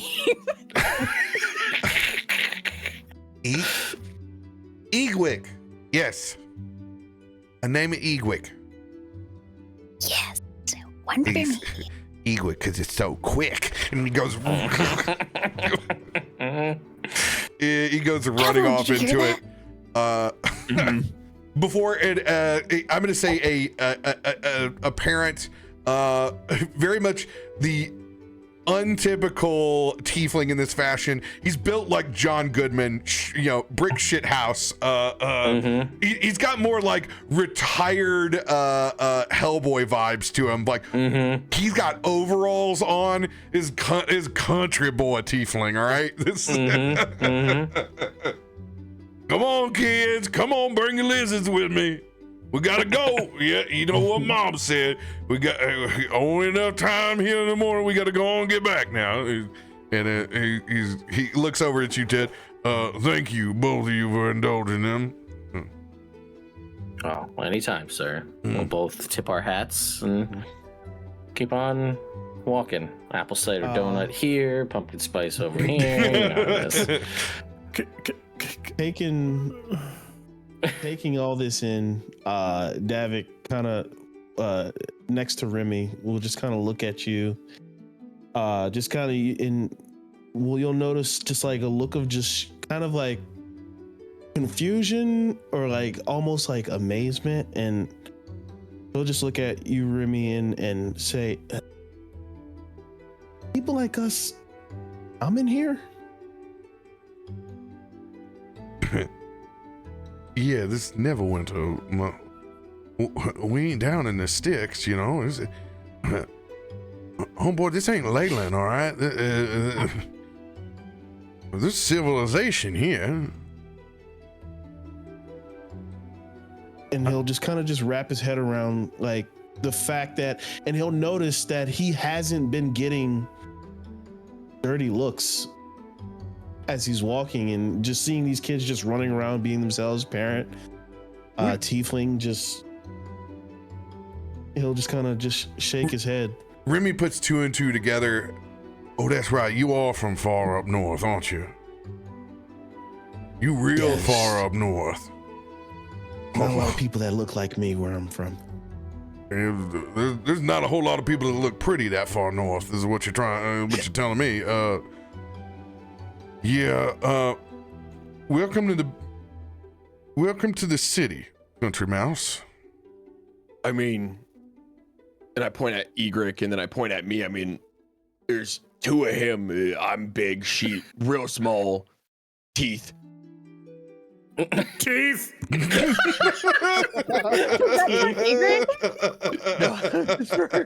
You're small, I'm big, he's teeth. I was like, what? The three genders, small, big teeth. Playing. You know what, Mr. Kalthorr? You make a good point. I often do. Exactly. Always. I'm just gonna. You said T2 has a latte in his. Mm-hmm. Okay. T2. That's canon. I'm just gonna find, as you know, as he's kind of not looking, and as as Davik is having his moment of reflection, he's gonna find a stick or a small little rock or something. I'm just gonna go at T2's latte to try to get him to spill it. It's so petty. I'm a bully this simulacrum, okay? I guess so. God damn. Jesus. Well, yeah, hey, that's Christ. You should arm wrestle. It solves everything. Sleight of hand versus sleight of hand on this. All right. And since he's magic, go ahead and use your magic spell attack. All right, we'll take that. Come on, Magic Man. What do you got? Fighting Neo. Ooh. Ooh. Oh, Oh no. Hey Davik, you got that D20 for Theodore, please? Do not He waste needs it on it. it's just it's gonna be small enough to just like hit the corner of the cup at the bottom, so it just slowly leaks. Gotcha. That's the worst. Actually, the worst. What Just looks down and there's what a monster. latte on his robe. I'd rather Just spill like- the whole thing than have it leak from the bottom. Well, you know, T2 will just press to digitate all the latte off him and then buy another one. This is very much Chris from Family Guy and the monkey. Just yeah, it doesn't. Yes, Isaiah's jealous. Shut up. So, damn. Nobody's gonna say anything. Oh, you know what? Just because I'm gonna throw this out here too, because why not? Because he can, and he doesn't get spell slots back, but that doesn't do anything to ritual spells. So I'm gonna say, for the all intents and purposes here in the street, I will also have Adam with me, and my simulacrum will also cast Find Familiar, and also has a dog. And this is going to look like my other dog, because why not? Pet those dogs. Yes, you can pet that dog. Can we So get we'll- That dog. of the two Theos and the doggos? I'll get you here. I'll put it in our group chat. This is her in holiday themed clothing. So This that's party has 3 canines. so T1's Have you got met Adam. Egrik? And T2's got my other dog, Adora. So you've got Adam and Adora, and we're all going down the street. Because why not? Okay, I can't be mad anymore. And That's too. it's mostly just so that the kids can play with the dogs as we're walking through the street, because this is my time. Me and Kalthorr, the kids. Yes, that's fair. Go ahead and make that perception check for the houses of divination that may contain aspects of death. Kalthorr. Kalthorr? 2. So close. Half of 4. Man, it's one of those examples of just not looking up. Even for a tall guy, there are aspects that you see of a rookery for the Raven Queen. It is very small, and you really only notice by the fact that there are a plethora of crows and ravens stewed about in this small rookery, and there's only just the white porcelain mask that resides above it. And it's not so much a full-blown temple as it is more of a dedication to her children. There are definitely priests that come by here and stock it for the ravens that are there, but it's a different kind of, more or less, worshiping her messengers and taking care of them. Anyone else on our promenade through? We're already looking for the library, but Gustav will just keep an eye out to see, not that he would want to visit it, but just to see if he can pinpoint where a monastery might be. If there A is monastery of? monk stuff. Dude, we're in the big city. There We're can in be the multiple ci- monasteries. Yeah, there's Yeah. There's RoBear almost saying be everything here. specific, Yeah. and he Wait. can get it for you. Yeah. Wait till Theodore tells Davik that there's an entire city that's a monastery not that far away, just full of monks. Actually, I think in RP style, I think as Remy's going to come over, and Theodore, I think we need to Make a small step over here for our country mouse, as we will stop at the Neverwinter Chamber of Commerce that has their pop-up tent for the fall festival, and we're gonna gather some goods for Davik. I believe this will help narrow things down just a little bit. Take it all in, really. As he will hand you a stack of guides, information pamphlets, all on the city of Neverwinter. You look back and you can see that Egrik and Kalthorr have both gotten deep fried velvet cake on a stick with from one of the side vendors as well. So good. So good. We get it more often. So jealous. Yeah, so you looking for anything particular, Davik? Yeah. Kind of hard to. I don't really know what I'm looking for. I just know I grew up where I grew up, and they were. I don't know. There's nothing wrong with trying to seek out somebody that's lived the same life of dedication and mastery as yourself.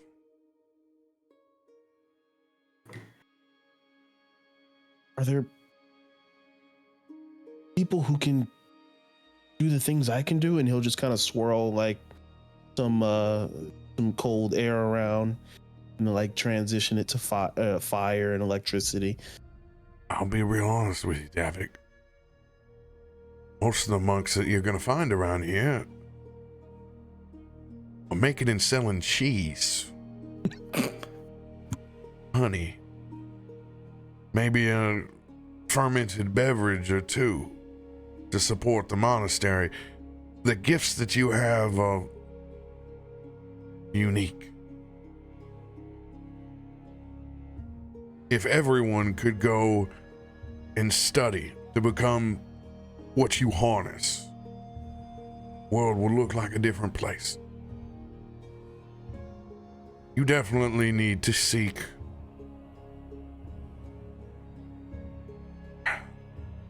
I'm not sure on the hierarchy, but whoever runs these temples, you need to go to the leadership, my friend. Maybe you can learn something from there. But other than that, a lot of these places you're gonna walk in the teacher.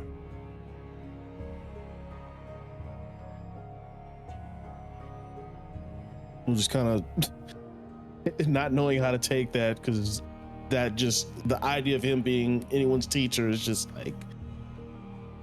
We can, when we get to a library or have some time, there are places that may have more what you're looking for potentially, but that's, I'll be honest, that's not something that's ever really interested me. It's not really on my kind of journey for knowledge, but I'm sure we can find someone somewhere that might have an idea of what you're looking for, or maybe not the same capabilities that you have, but a similar kind that might be able to help you find whatever it is you're looking for. By the way, what are you looking for? Dads. Mm-hmm. Right? I don't know what I am. I see Mr. Remy, and I see these kids who run the street, and they have parents, and Mr. Remy, you have parents, but haven't met anyone who can do what I do, and I grew up with people who weren't anything like me and didn't like me, and just want to know where I fit in. Here. With us. Yeah, well, I mean, Do you think Look at there's two of them. We've been to space. We're possibly on the list, the not great list of multiple deities at this point. Things are well beyond what could what may have been. We've all grown here, right? We had minor squabbles, things that have happened, things from our past, but we're all learning where we all fit into this in the grand scheme of. We're fighting to save the realm now. Everything. Realms, plural. Everything. Life. Yes. So I don't know if there's more than just who you are or the way you look that you're trying to understand. The more information or any monastery, church, temple, library you go to, the more information we have as to what you want to know about yourself, the more we can help you find that out. And I don't think anybody here has it all together completely. We're all kind of figuring this out as we go to some degree. So don't feel bad about asking for help or looking for something more. We're willing to do that.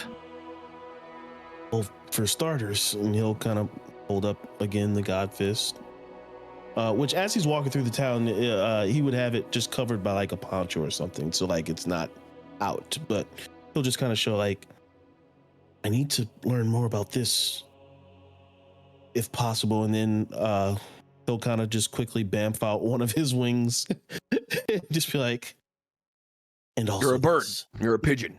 There, I figured it out for you. Tiefling, pigeon. But the good news is you said we can find answers at a temple, and we're headed to a temple. Let me ask you this. I thought I was going to be the quiet one, just listening. It's kind of just like, probably like, I think they probably like for a moment stopped and he had like leaned against the wall or something. What happens if you don't find it? What happens if you don't know why you got a wing or you got that fist? Is this a need or a want? And I ask that very specific. Do you spiritually need to know who you are, or you just wanting to find out more? There's not a wrong answer. I think it's a little bit of both. This cost me a great deal. And then referencing the wing, and this is relatively new. And I haven't seen anyone else do it. And I just feel like to be the best help to you guys, I have to wield a power that I fully understand. So, do I need it? I haven't necessarily needed it up to this point. But do I need it? Feel like I do. And yeah, I want to know who and what I am and how I can be of the greatest help to the most people.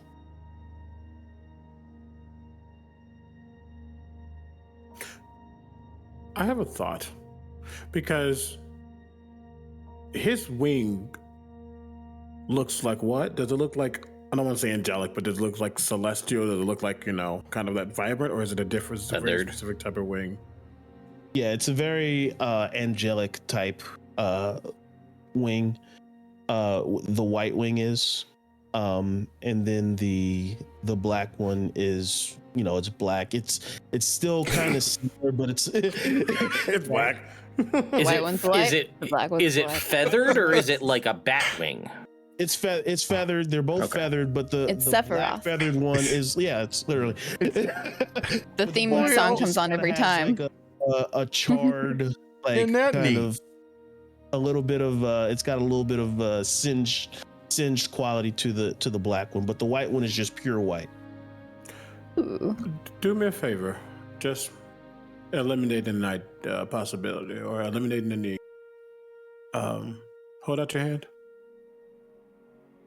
The God Fist? No. Just flesh. He'll hold it out. He's going to just use one of his fingers as sharp nails. He's just going to just poke just enough to draw blood. and he's going to taste. RoBear, does he taste more than infernal? Trying to see if he's a tiefling, clearly a tiefling, but tieflings sometimes have wings, but this just seems different. So you're seeing if there's any other aspect that he could taste in the blood that he has. Oh, so it's weird when I do it, but okay. Hey, I never judged. I'm like, yeah, F them brains up, my guy. Here, let me just have some brains. What I will do, because this is going to involve your own Dhampir, which normally would be an advantage, but you got a little bit of lay exhaustion going on, so we're going to do a straight up roll. Yeah. And we're going to let this go off of your monster hunting lore. So let's do this with history. Question for you. Is history a rough stat for you? Is it not accurately portray? Yeah, okay. It doesn't accurately portray what we're looking for. So for monster hunting, just go ahead and roll your insight. Okay. And because I really want to obviously not take from his story, but I really want, I think he can know, or I think Isaiah wants Davik to find some kind of closure. Because clearly this is something that means a lot to him and has mattered a lot to him. Per my biting Kalthorr, because I got a 23, I can take half of that and apply it to an ability check or an attack roll. So I'm going to automatically add an 11 to this. Do it.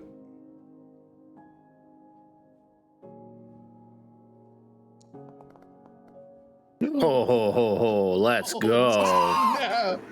I did history, but I pushed the wrong button. So it actually would have been 41. Well, it doesn't matter. It's 20. It's greater than greater than 41. It's right. It's the wow. dice tell the story, Love y'all. Go ahead and if you want to send him anything, Davik, send it to him in a DM. Ooh. Yep.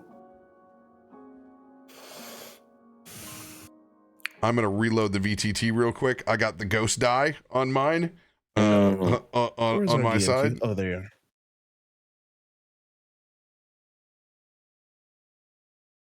And only what it would pertain to what he might get from the blood. Don't feel like you need to give me life story 20. I want to learn like everybody else is. But yeah, just for a moment, he's just like, he just kind of tastes it and you tell that he's just going into a very visceral and real space of, unfortunately, he's had to find a kinship with blood in a way that he never thought he would. And because of that, he has consumed a lot, be it humanoid or animal, be it real or synthetic per Theo. Yeah. And as he tastes it, just I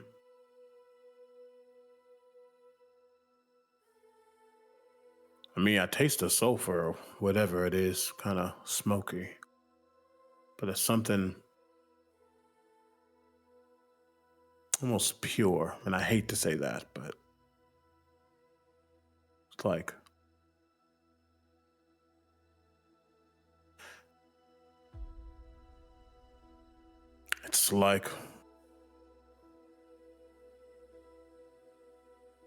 remember that ASMR we fought, Theo? Mm-hmm. I mean, I didn't want to bite his face off, but he And sometimes you have to. Yeah, it was, Just a similar. yeah, something similar. It's definitely celestial, but Hmm. maybe even like more than that. It's more pure. Yeah, and with the wings, they're not leathery. Putting two together. That's definitely something about you. Maybe it's not for right this minute, but, and I'll gesture to the Godfist, that, whatever it is some kind of item, artifact, something. Research can be done on that. We can find maybe where it came from, who had it, who created it, or maybe just learn a little bit about what it does through some magic. But that's a tangible thing we can look into, rather than what you are. We can figure out what that is, maybe, and go from there. Yeah. It's also not lost on me that's called the God Fist. Yeah. Did you name it, or did it have that name? What Pippa called it. Okay. So that's what I call it. That's fine. Go ahead and roll a perception check.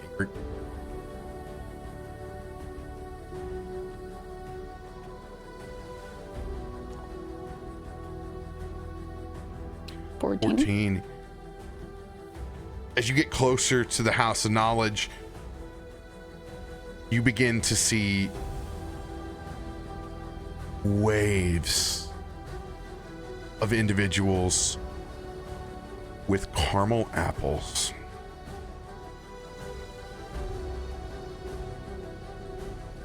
Troves and troves of individuals, parents, children, and they're all flooding across the Dolphin Bridge.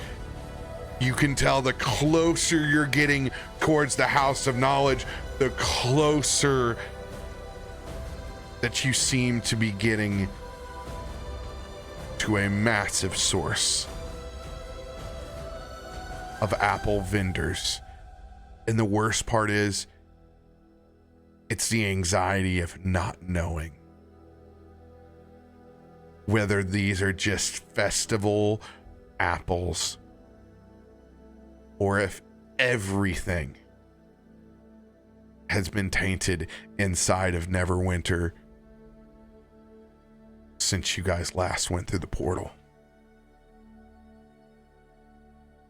Okay.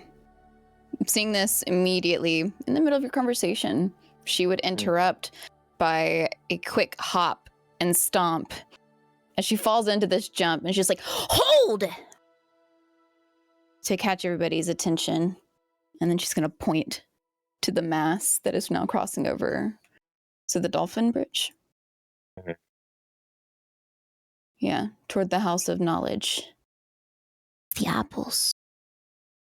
Like last time.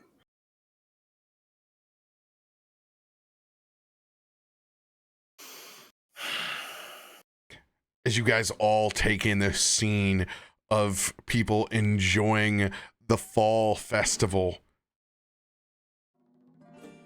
you guys catch a glimpse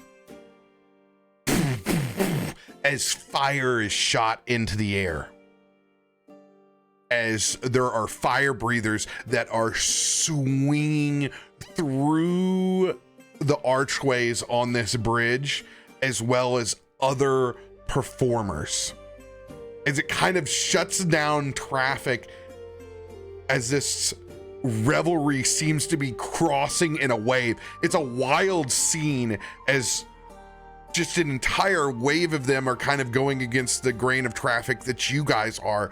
And you can tell there's kind of over in this area right here is one of the biggest fall festival tents that are here. And there are actual carnival barkers that are kind of walking on the bridge in between all the acrobatics and the fire breathers. Come on, come on! See the amazing fire breathers from the east. Please gather. Show begins soon.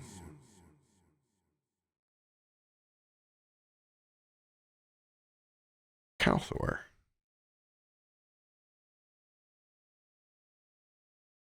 I need you to make a perception check with advantage. Why does this feel like danger sense? Advantage. 20. It's a 20. I'm gonna add a D10 to that because I want to use a D10, and I don't need to tell anybody why.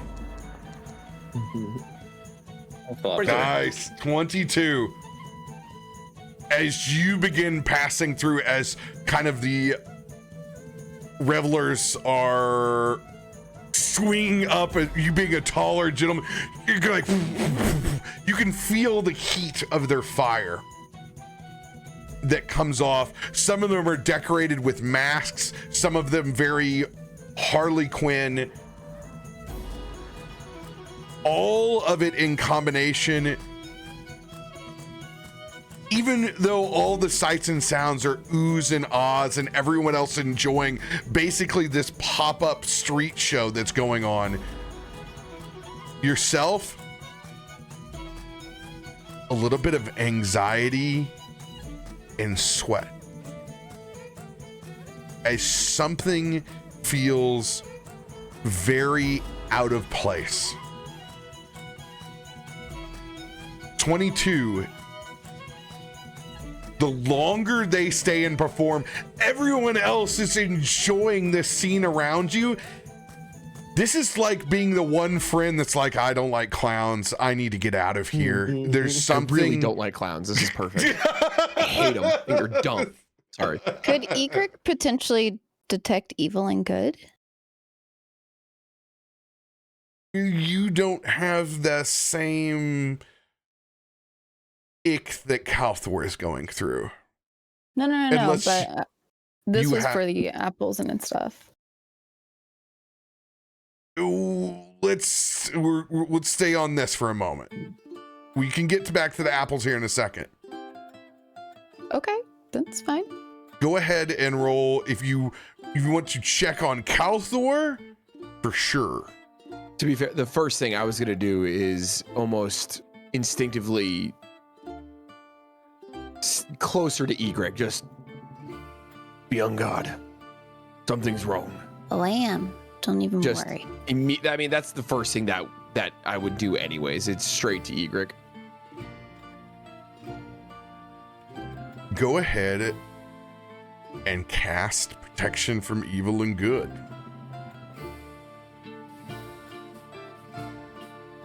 Okay.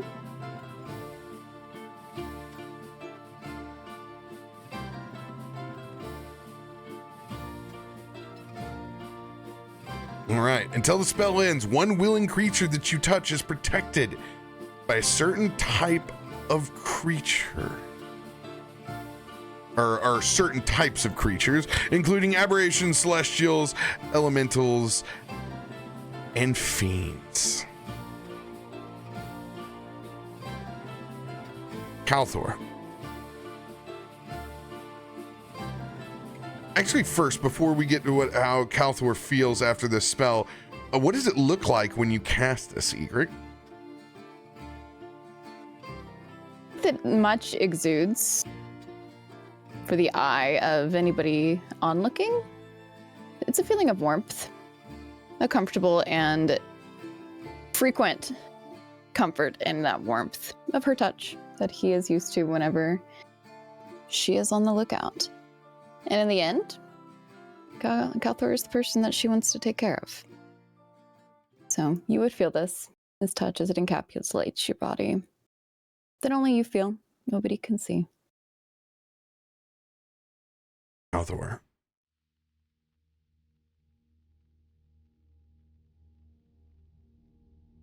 With the 22,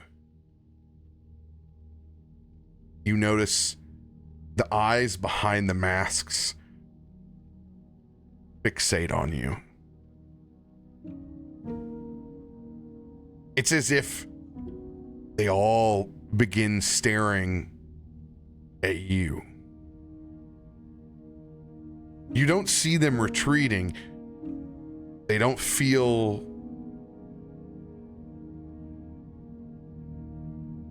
as if they can't come closer. Matter of fact, some of them do. It's almost like you've been dropped into the zoo inside of a cage full of primates. As they begin keeping their eyes on you, and it seems like no one else is detecting anything different as they continue to perform, except for continually craning and keeping their eyes on you.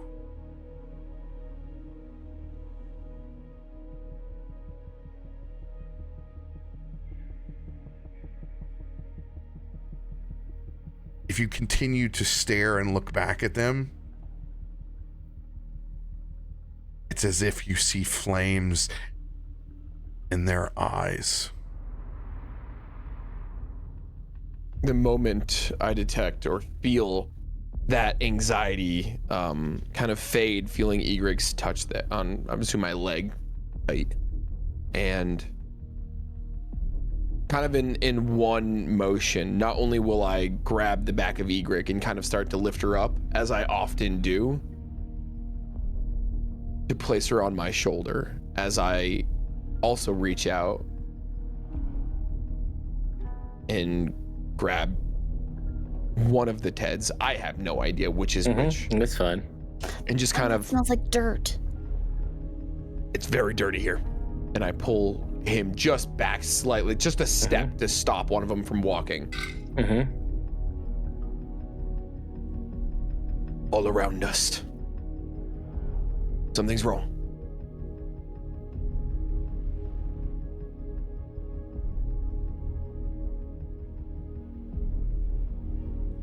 Where? What? Who? Masks. Yapples.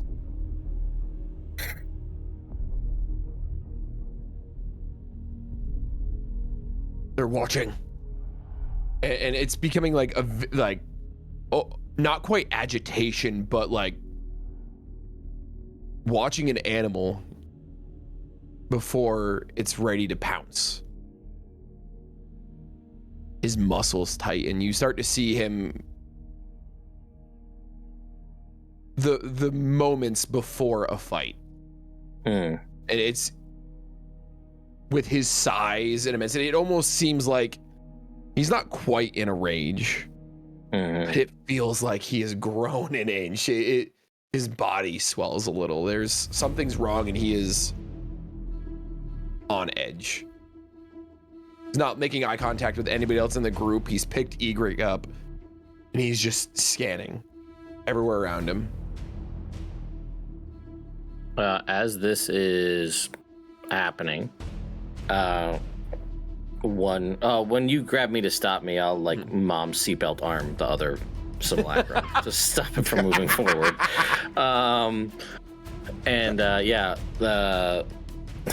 I guess one of us will start immediately ritual casting Rary's telepathic bond for the party, so we can talk in our heads. But I'll just kind of, the other one that's not casting, I'll look to Isaiah and just be like, like a signal that basically it seems something's off.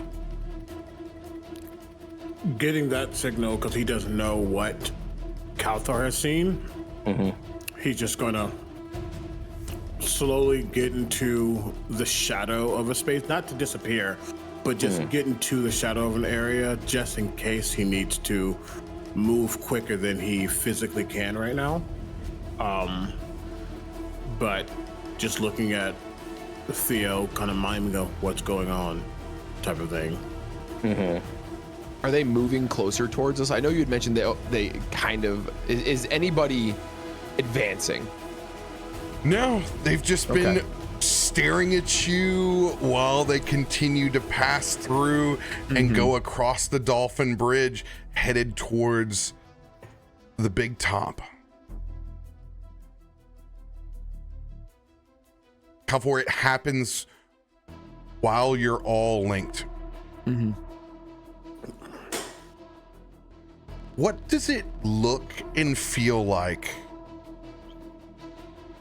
when you detect the presence of another much stronger spark than yours. Ooh.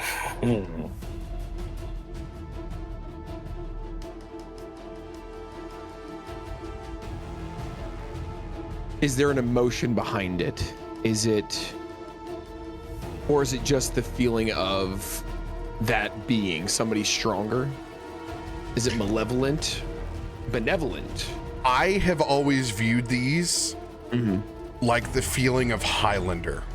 Yep. Whenever I it's know. it's not that you, I need to I need to snuff this other spark out. It's not in Highlander style like that, Yeah. but you know when you're on a material plane when another planeswalker enters the chat.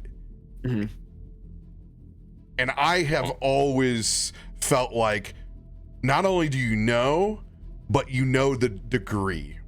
Yeah. And there's a strong presence.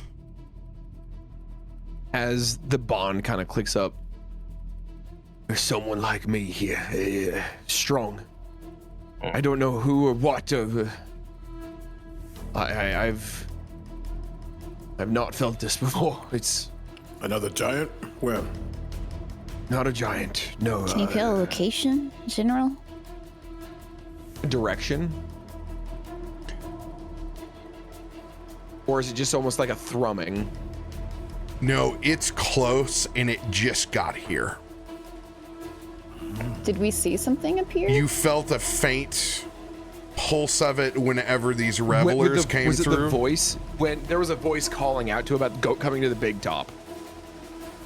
No Before or no after? voice is called. Those were just Oh, barkers. Those Oh, were sorry. just Yep. the Gotcha. public barkers. But you felt the faint energy on the revelers, and then you felt the mic drop of Yeah. the plane shift. Egrik the- flicks her candle.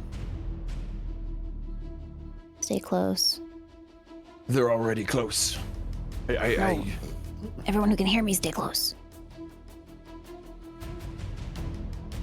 Question for Kalthorr. How much education on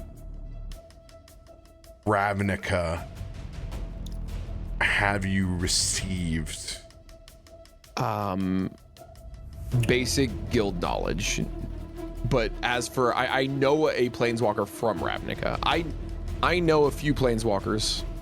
I was not one when I was with them though. So an outsider fighting to help type deal. But you would know general mana pie. Yes, absolutely. Go ahead and roll, in this case, 2d20s plus 10. Keep the As a highest. person who is so into MTG right now. 25. It takes a second because it's been a while, Stop. but it begins to click that these fire breathers aren't from this plane.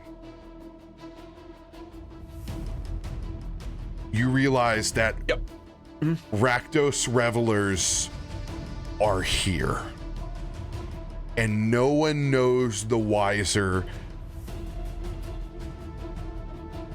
and you immediately know that there is danger in that big top.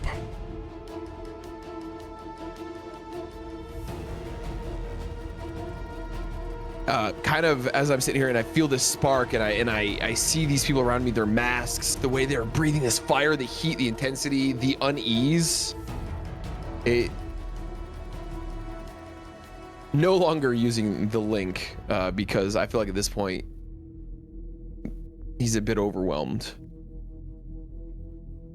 The tent, another plane. They traveled here. there's good and there's bad, and they're the planeswalkers. There are some that are bad, and there's groups. They're guilds. Some are good, some are bad. They work together. They fight. They're from Ravnica. It's another plane. Someone is here, and they are not good. What should we do? Isaiah, while this is happening, one of the more Harlequin dressed of the revelers walks up to you with a small doll in their hands. Don't you want to come to the big top?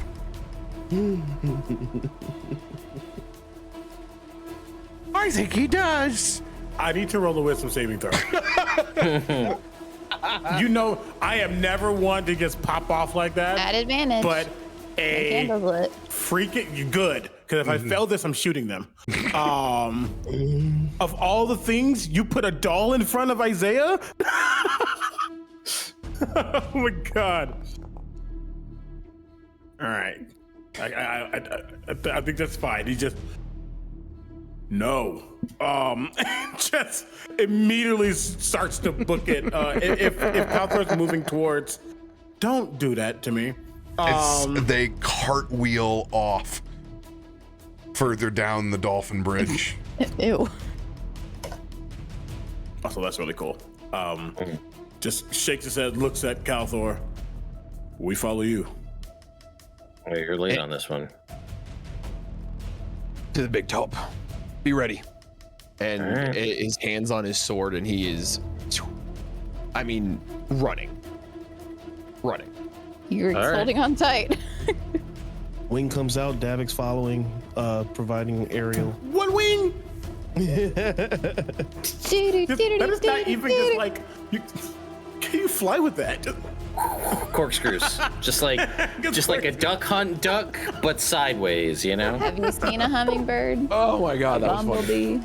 Bumblebee? Oh my god. He just flies in a circle. We got Magic the Gathering! Let's go deal with some creepy Rakdos things. I looked this guy up. He looks sick, but also He scary. looks really cool, actually. I bet him and Orcus would be friends. Chill. Their pictures Too are far. kind of cute. Oh, you didn't know that Rakdos was inspired by Orcus?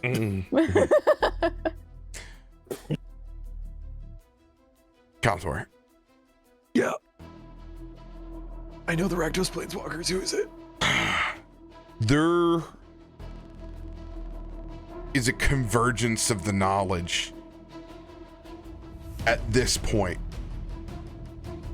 Understanding what Rakdos represents and what the city of Neverwinter is going through at the same time. If you want to convey to the rest of the group what Rakdos is and thrives off of, Chaos. Pure, unfiltered chaos, violence. Okay. The worst. So what should we be expecting as we walk into this place? Trickery, illusion, God. fiends. What your eyes see may not be what's actually happening.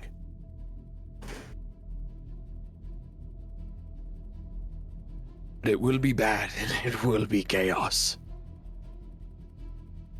Kalthorr, what? Why are they here? What? Are they? Is it? Are they coming for you? It better not.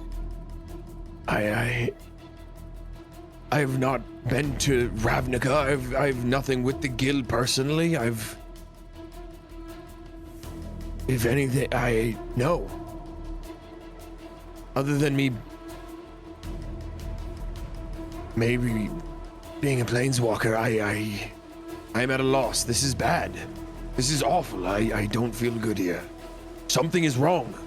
Then let's go handle it. Has anything like this ever happened to you before? No. Do you think it's because of your new found patron? I don't know your this whole side. I've of it, but only that's seen. different. I've worked with planeswalkers. They've led me in battle. They have been good. Does that mean there aren't evil? Of course I'm sure there is, but I don't believe this has to do with Erebos. All right, that's something that's new. So I was just checking. But I mean, either way, point the way. If Rakdos is chaos, He's a demon. Rakdos is a being. He's a demon prince, but he's also the leader of a group. okay? If it's all chaos, and right now Neverwinter is embedded in chaos, maybe it was just a perfect recipe. Either way, clearly this is a problem. So let's go handle it.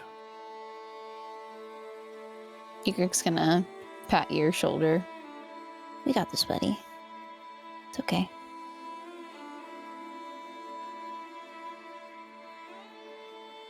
And he's going again, continuing.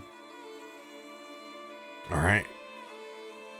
You guys do a turnabout face and begin heading back across the bridge towards the big top. It's difficult because there's no less amount of caramel apples streaming across the bridge. Egrik, you're the first one to kind of detect people are getting way too comfortable with being close to these fire breathers. Folks are not being as safe as they should be. Are they charmed? Can I tell that? You're just noticing that kind of wanton care that like shouldn't be happening on a bridge crossing. It's as if this gathering is starting to get more out of control.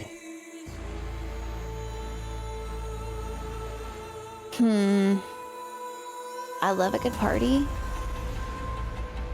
But we gotta do something maybe about the crowds. To shoo them. What do you I don't know, throw them want to do? overboard. I don't know. Do you want to throw them overboard?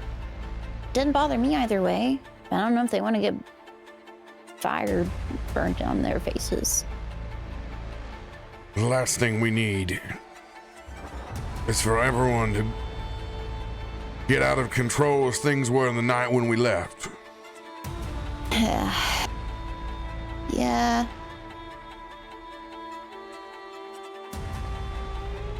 How big is this bridge? These are long, guys. These are not short bridges at all that completely cross the river in the middle of Neverwinter. I'd say every bit of,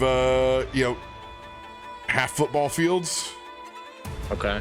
And how wide? Like how many people wide are we talking?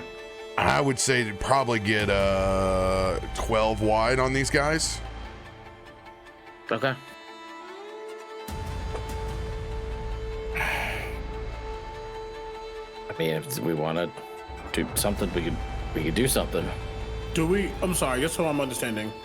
Are the masses and the amount of people detrimental to us getting across, or does it seem like there's a lot happening and we swept into? As a DM, The I'm trying to apples are flooding the convey city. that the general population is starting to take on characteristics that you saw during the night, and they're Gotcha. starting to be a detriment to their own safety. Understood. Gotcha. That's why she was like, you just throw them overboard. I'm gonna wake them up. Cold shower. Wake up, guys.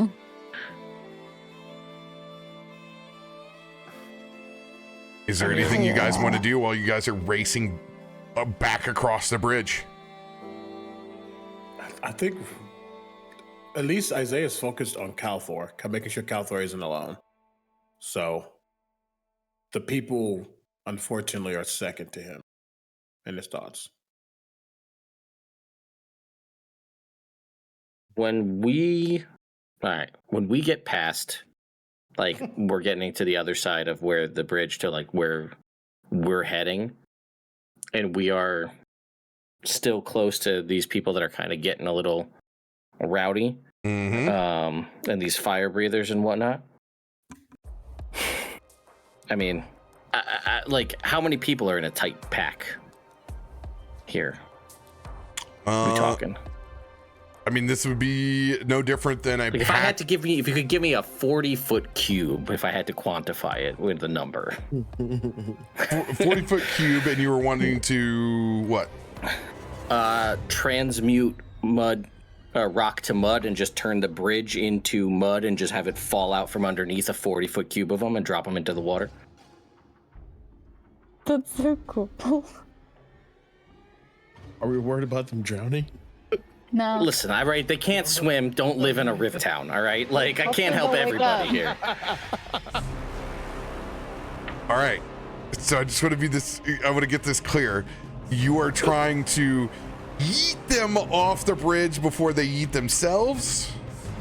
I am. Well, you said it seemed like they're going to be, like, burnt up, and we're talking about possibly just drop them in the river before, like, to undo the spell, as it were, that's on them, is what I'm going for.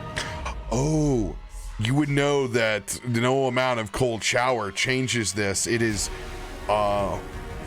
it's a Vecna level.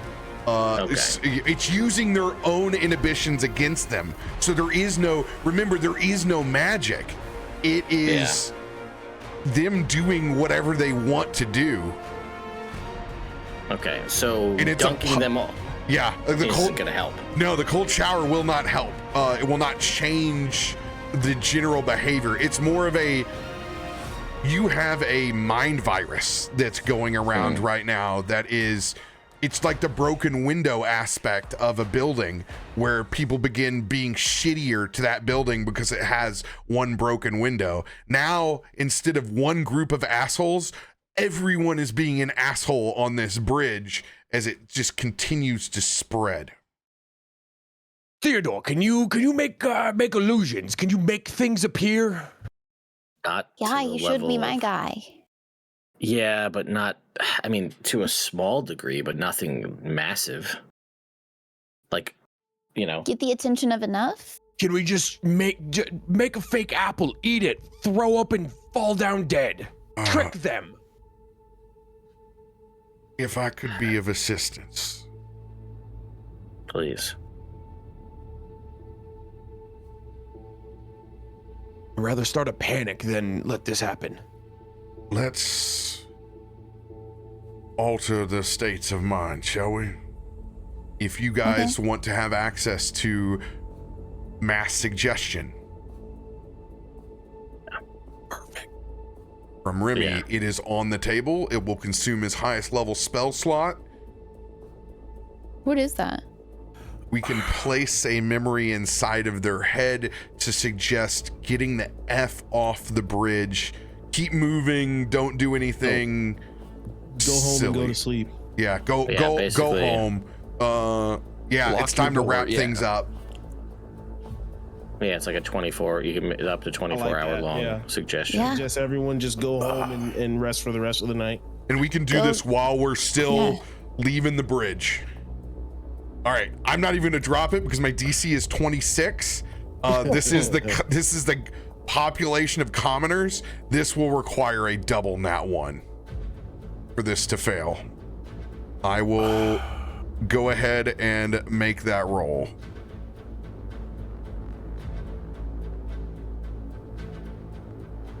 Or, I'm sorry, it'll require a double nat 20 is what it would require for them. All right. Jeez. As you can see, Remy is just concentrating. He's got a hand on the shoulder kind of to keep up as he goes. And you can see people stop swinging from the suspensions on the side. They begin to file like they're all leaving a concert.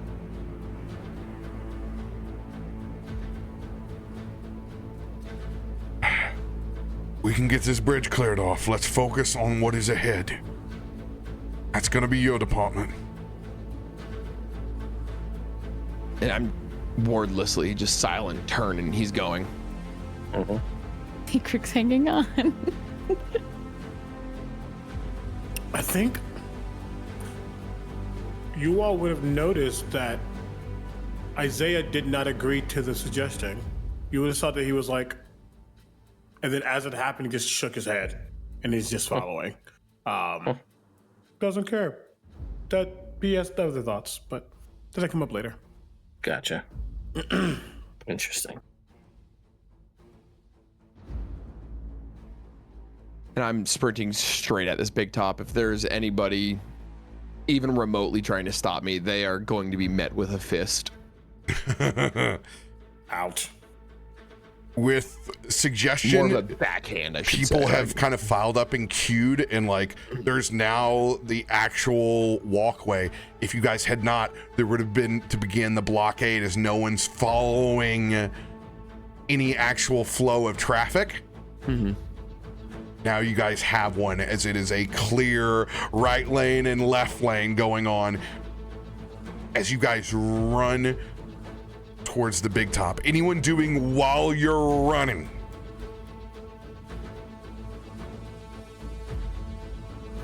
Yeah, I mean, I guess we're gonna go ahead and pop this real quick while we're running, because we're gonna get them temporary hit points ahead of time as we roll into this.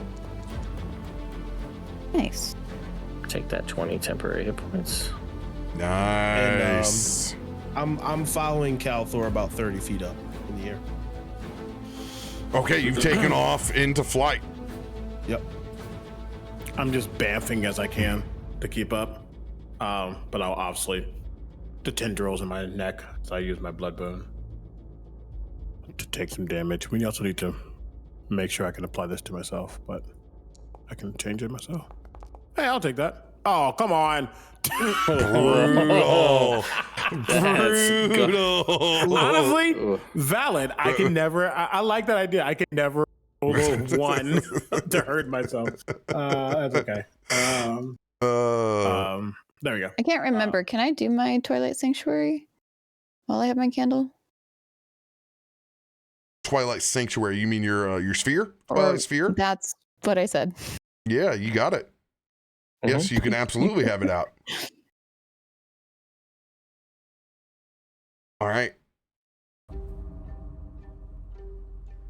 You guys all begin to rush as fast as you can to the big top. You notice, thanks to the mass suggestion, that there doesn't seem to be the crowd that was all funneling up here. With a bird's eye view, Davik, I want you to roll a perception check. Okay. Perception.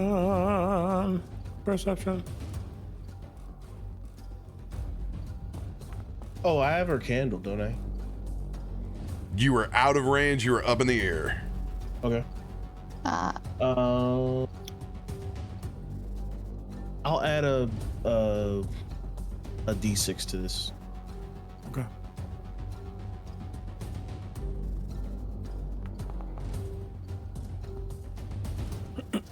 $19. 19. While there are no longer troves of people that are headed towards the big top, you actually see a grim scene from up above. Whoa!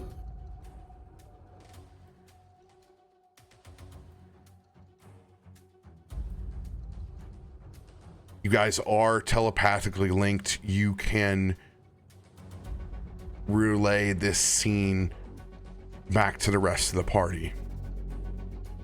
Oh, God. Kalthorr, guys, it's looking real bad up here. There's a lot of blood. And Davik will book it fast as Kalthorr, you can. you realize that this portal from the Planeswalker has used the literal people in the vicinity to power it. And you realize that by the power and size of this spark, none of this was done necessary. They did it for fun. All of these people here popped like water balloons the minute that they arrived.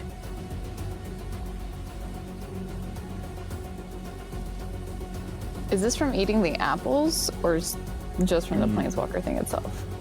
Yeah. This is just from the Planeswalker taking the energy of these lives to open up their own portal and expend nothing to get here. Even though they could have. Even though they could have and done with ease. This was Intentional. this was intentional house down boots. Got it. Mhm. Pure evil. Or chaotic evil.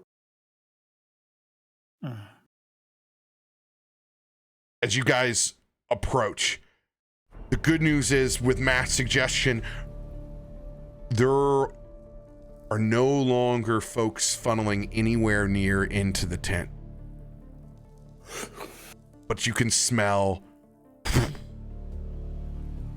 fire as it begins to ignite. Bit by bit, you begin to see this entire scene begin to engulf in flames. Kalthorr, you would realize that they have also detected your presence on the way. As the scene begins to look even closer to what you've known to be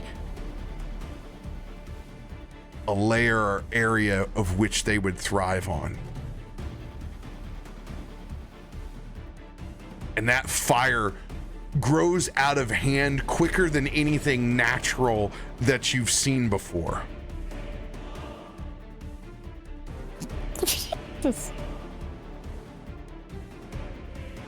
And as you guys roll up on the scene, you see the revelers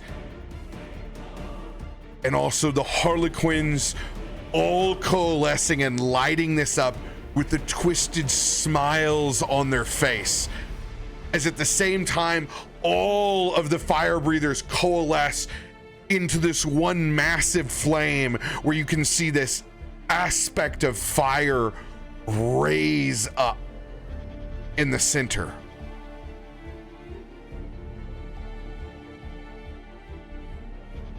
As you guys all arrive in front,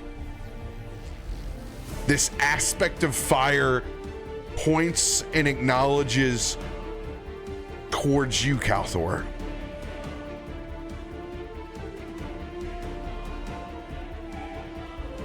Who dare interrupt our master's festival?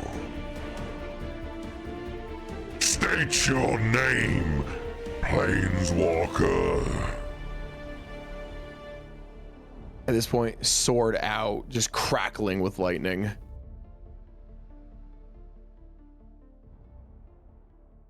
My name, Kalthorr, Titan of Valakut, Protector of Zendikar. Your master will leave, or I will cut him down.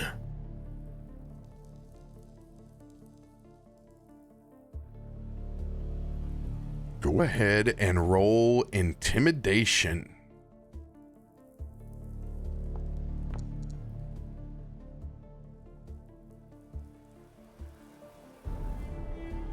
I'm gonna throw a D6 on that. 'Cause I want 30. I want my 30. You roll at advantage. Yeah, get it. Oh, I did not roll at advantage. Hold on, wait a minute. One more, just to be safe. Okay. So 32. Oh, I clicked investigate. It doesn't matter. 32. 32.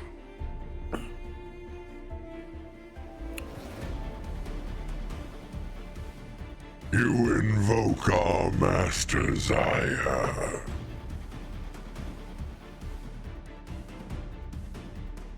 Then why not invoke them himself? Bring forth the reveler. As this aspect of fire will kneel. And you see as the entire big top begins to burn and collapse, it drapes down like a latex skin that forms over this avatar that walks up and through it. Just an outline at first before it completely becomes visible. As Rakdos appears himself.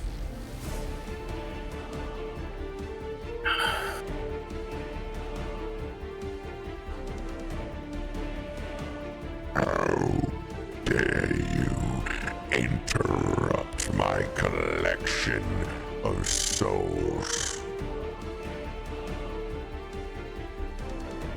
This is for me to take, not you, Planeswalker. Why have you invoked my ire? I know nothing of your type. You register not with me. You invoke Zendikar. You are far from home. I may be of Zendikar, but this is my home. This I protect, and you will not thrive here. Go back to Ravnica before I send you there myself.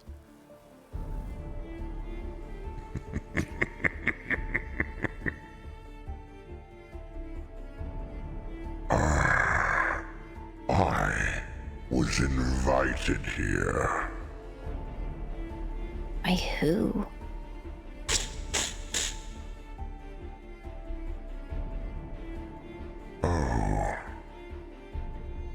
I think I understand now. We'll say it's a friend, shall we? They spun me a tale of chaos and revelry here. I am quite fond of my new friend that I found. They seem to have been lost in a sea of stars.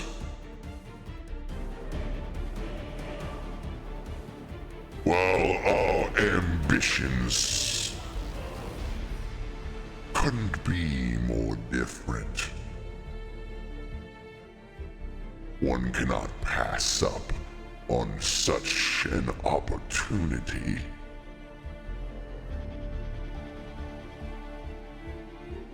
While we may have been late to the party,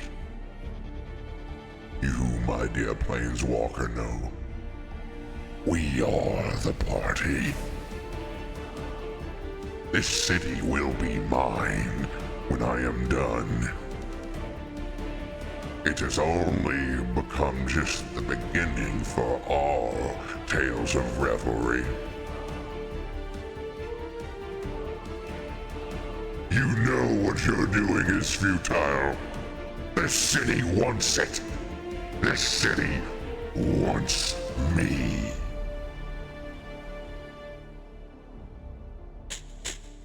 What is this stench that I smell on you?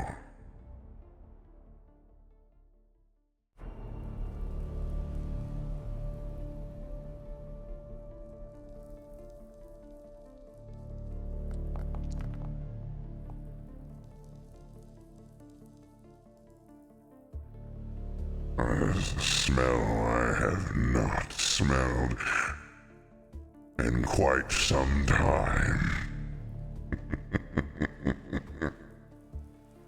I'm starting to understand why our mutual friend is so adamant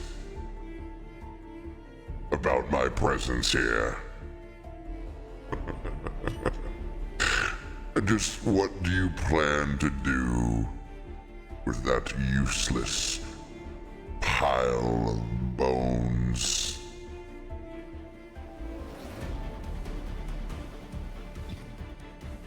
I'm going to introduce you to him real soon. Your spark is larger than the one that you worship. Do you think not that they will try to drain it from you at the first chance that they get? You're fools.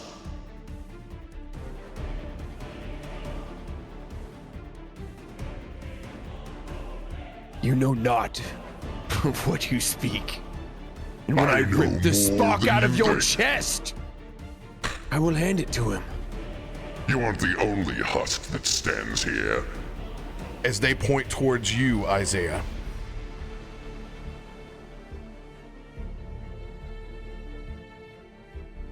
You've come to confront me. Yet you bring half of a man. I mean, Hey, may bitch, I be don't know what the half- hell you talking to. Just, gun is ready. I don't do this planeswalker stuff. I shoot first. Believe me, the mad half's not the side of him you need to be afraid of.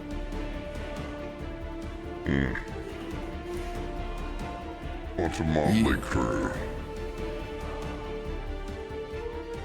Finger swings and points towards you, Egrik. And this is the one that started it all. I'll commend you. Not many people are brave. Some stupid enough, but not brave enough to break a pact with our mutual friend.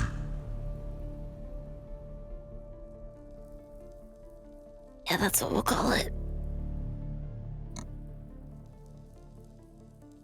You broke that pact. For this. Nothing but the broken, rotten scraps of Erebos. A second-tier planeswalker from a second-tier world.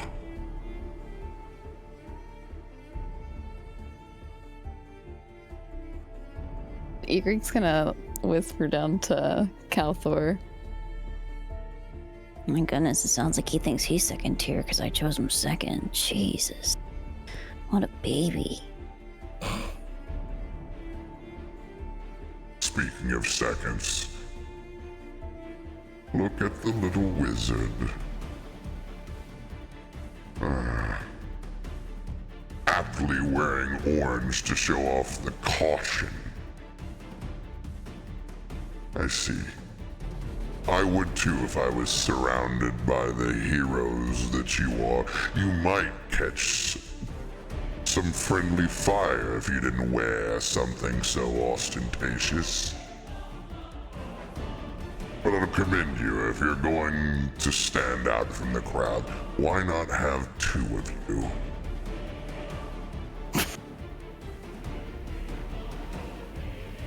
If you hadn't already made your alliance, something so bold would entertain me.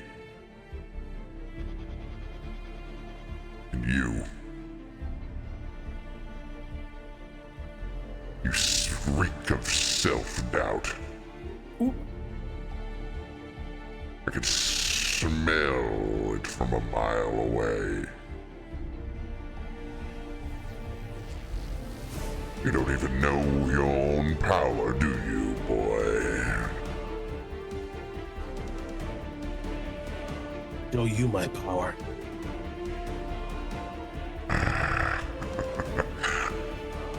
I'll have fun giving one of my playthings that little toy on your hand. Maybe they'll know how to use it. That's if they're worthy. Oh, I promise they won't. You're doing a lot of yapping. You cut my show short. And then invoked my name. What else can I do but entertain the audience that I've been given? Leave. That's right. I do have better things to do. On that, I'm going to, if I can, hurl my Vorpal sword into his face. And did. Kick it off, baby. All right. As you throw your Vorpal sword, you can see that Rakdos is spanning the crowd. It's a shame you stopped them from funneling here. I kind of wanted to see one of their heads pop before I left. Rakdos is going to attempt to leave back through his own portal.